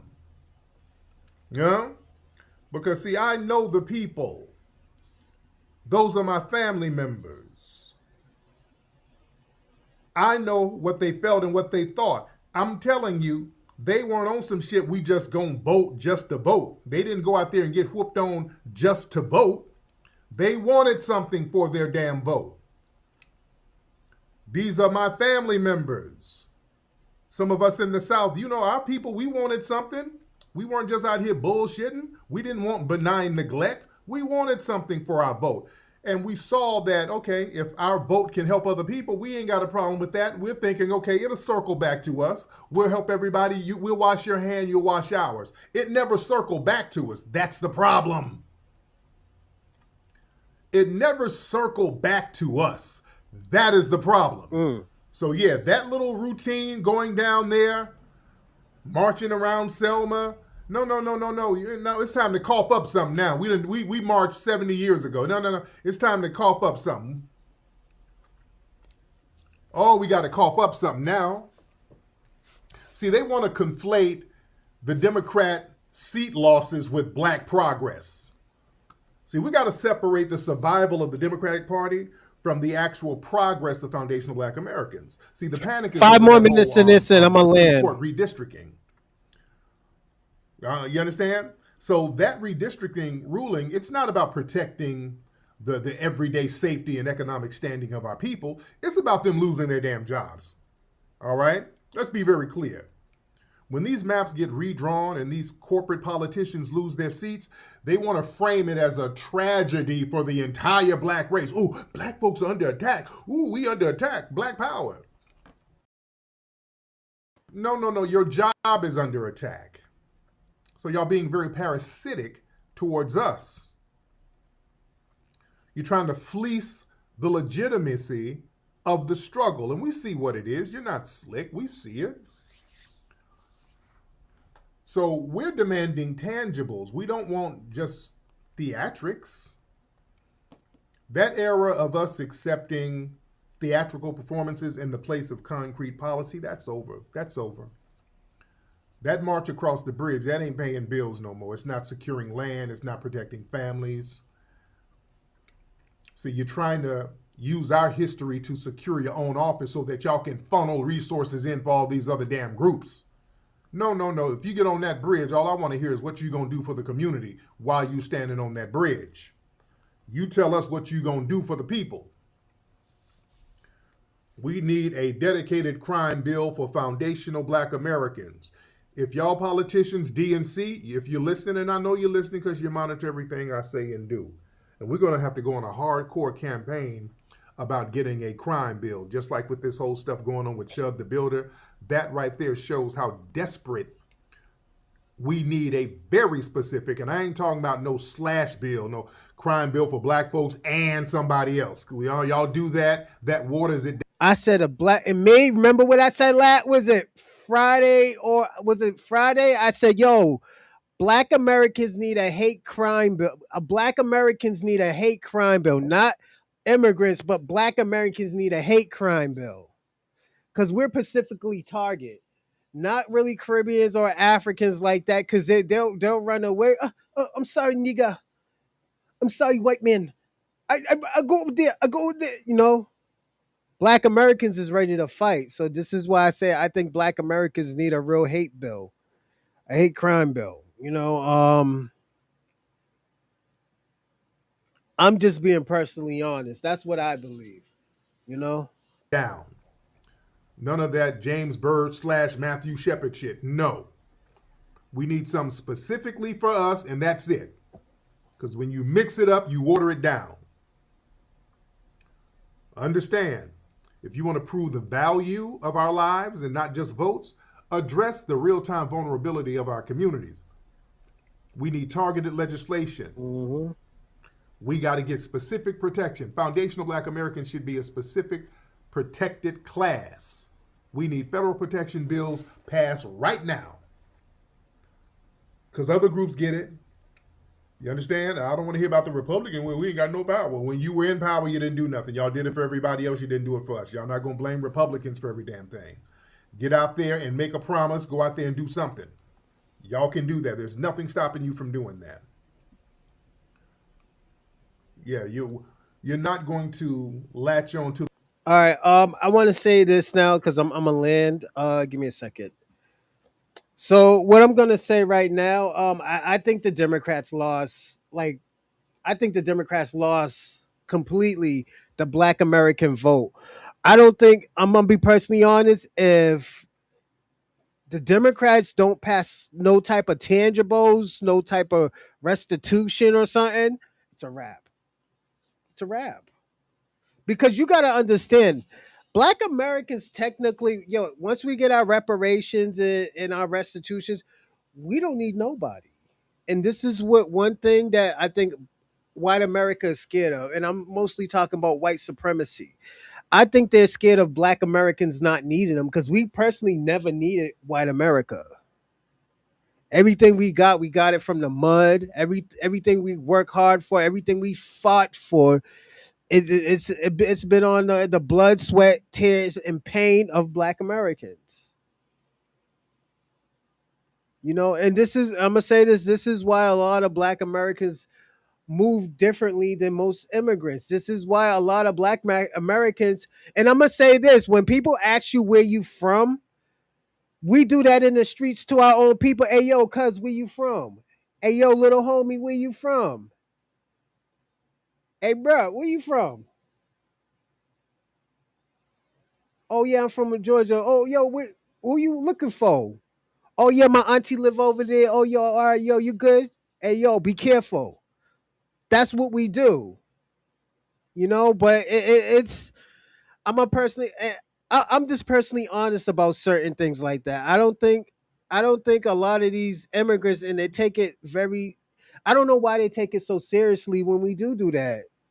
It's true. It's like if you ain't gonna do anything for us, why vote for you? Don't be entitled of my vote because I'm black and you gave me some catfish nuggets and some buttermilk biscuits. That don't mean motherfucking thing. I remember Joe Biden went to this family's house, gave him I think he bought them like fried chicken or some shit like that, and this man had a fucking burger. If that ain't the most racist shit I've ever seen in my life, and this is coming from Democrats. Democrats is known for doing stupid shit like that. And it comes off to me insulted. And this is why, we need to hold their hands to the fire like we're doing. And I think, and I'm gonna say this, all y'all who are doing that, you're doing the right thing. Don't let nobody tell you you're doing wrong. A lot of these Democrats are doing stuff out of emotion. They're doing stuff out of the emotion and not asking us, how can we get your vote? It's not easy, like, yo, when election season comes, you just come up to the neighborhood, start kissing babies and stuff and shaking hands and going up to people's jobs and waving hi. It's not easy like that no more. We getting busy out here, baby. We want something like everybody else is getting something. No more, no less. But I'm gonna end the show today. We did a good, cool 3 hours. I gotta go take a shower because I gotta go get ready and get my kids. Give me a second. Let me give my shout outs. So shout out to Shabaka, Snow Bunny King, H9K. Shout out to you, H9K. Shout out to Jeff, Uncle Killmonger, Rando, Knox, Osto Gray, Renaissance Woman. Shout out to you, Renaissance Woman. FBA Convo. Shout out to you. Thank y'all, everybody from Kick to X to Rumble. Thank y'all all for coming on this show and sharing your opinion. Your opinion is always important on here, especially if you give donations. Don't do that broke ass shit that Black Snow Bunny thinking he's looking for. Oh, Black Snow Bunny King, I'm gonna say something to you, and I really mean it. You can't just come out here give me your comments like this is the welfare line. You got to still donate to the system. Yes, I do pay for everything, but at the end of the day, donate because at least it's showing that you appreciate the stuff that I am doing and the stuff that I am talking about. I say if you want me to do a show on something that you want me to talk about, email me. But you got to give me donations. This ain't welfare. This ain't the welfare line where you just getting free shit. I'm giving you free housing and shit. No, you actually gonna have to put the work in, my man. I need you to do that, Shabaka. I mean, Doris. I mean, Black Snow Bunny King. And it's like I said, it's not that I need the money. It's just like, yo, donation. At least it's knowing that I'm doing something properly. You know. But thank everybody for coming on the show. I'll see you tomorrow morning, 10:15. Take care.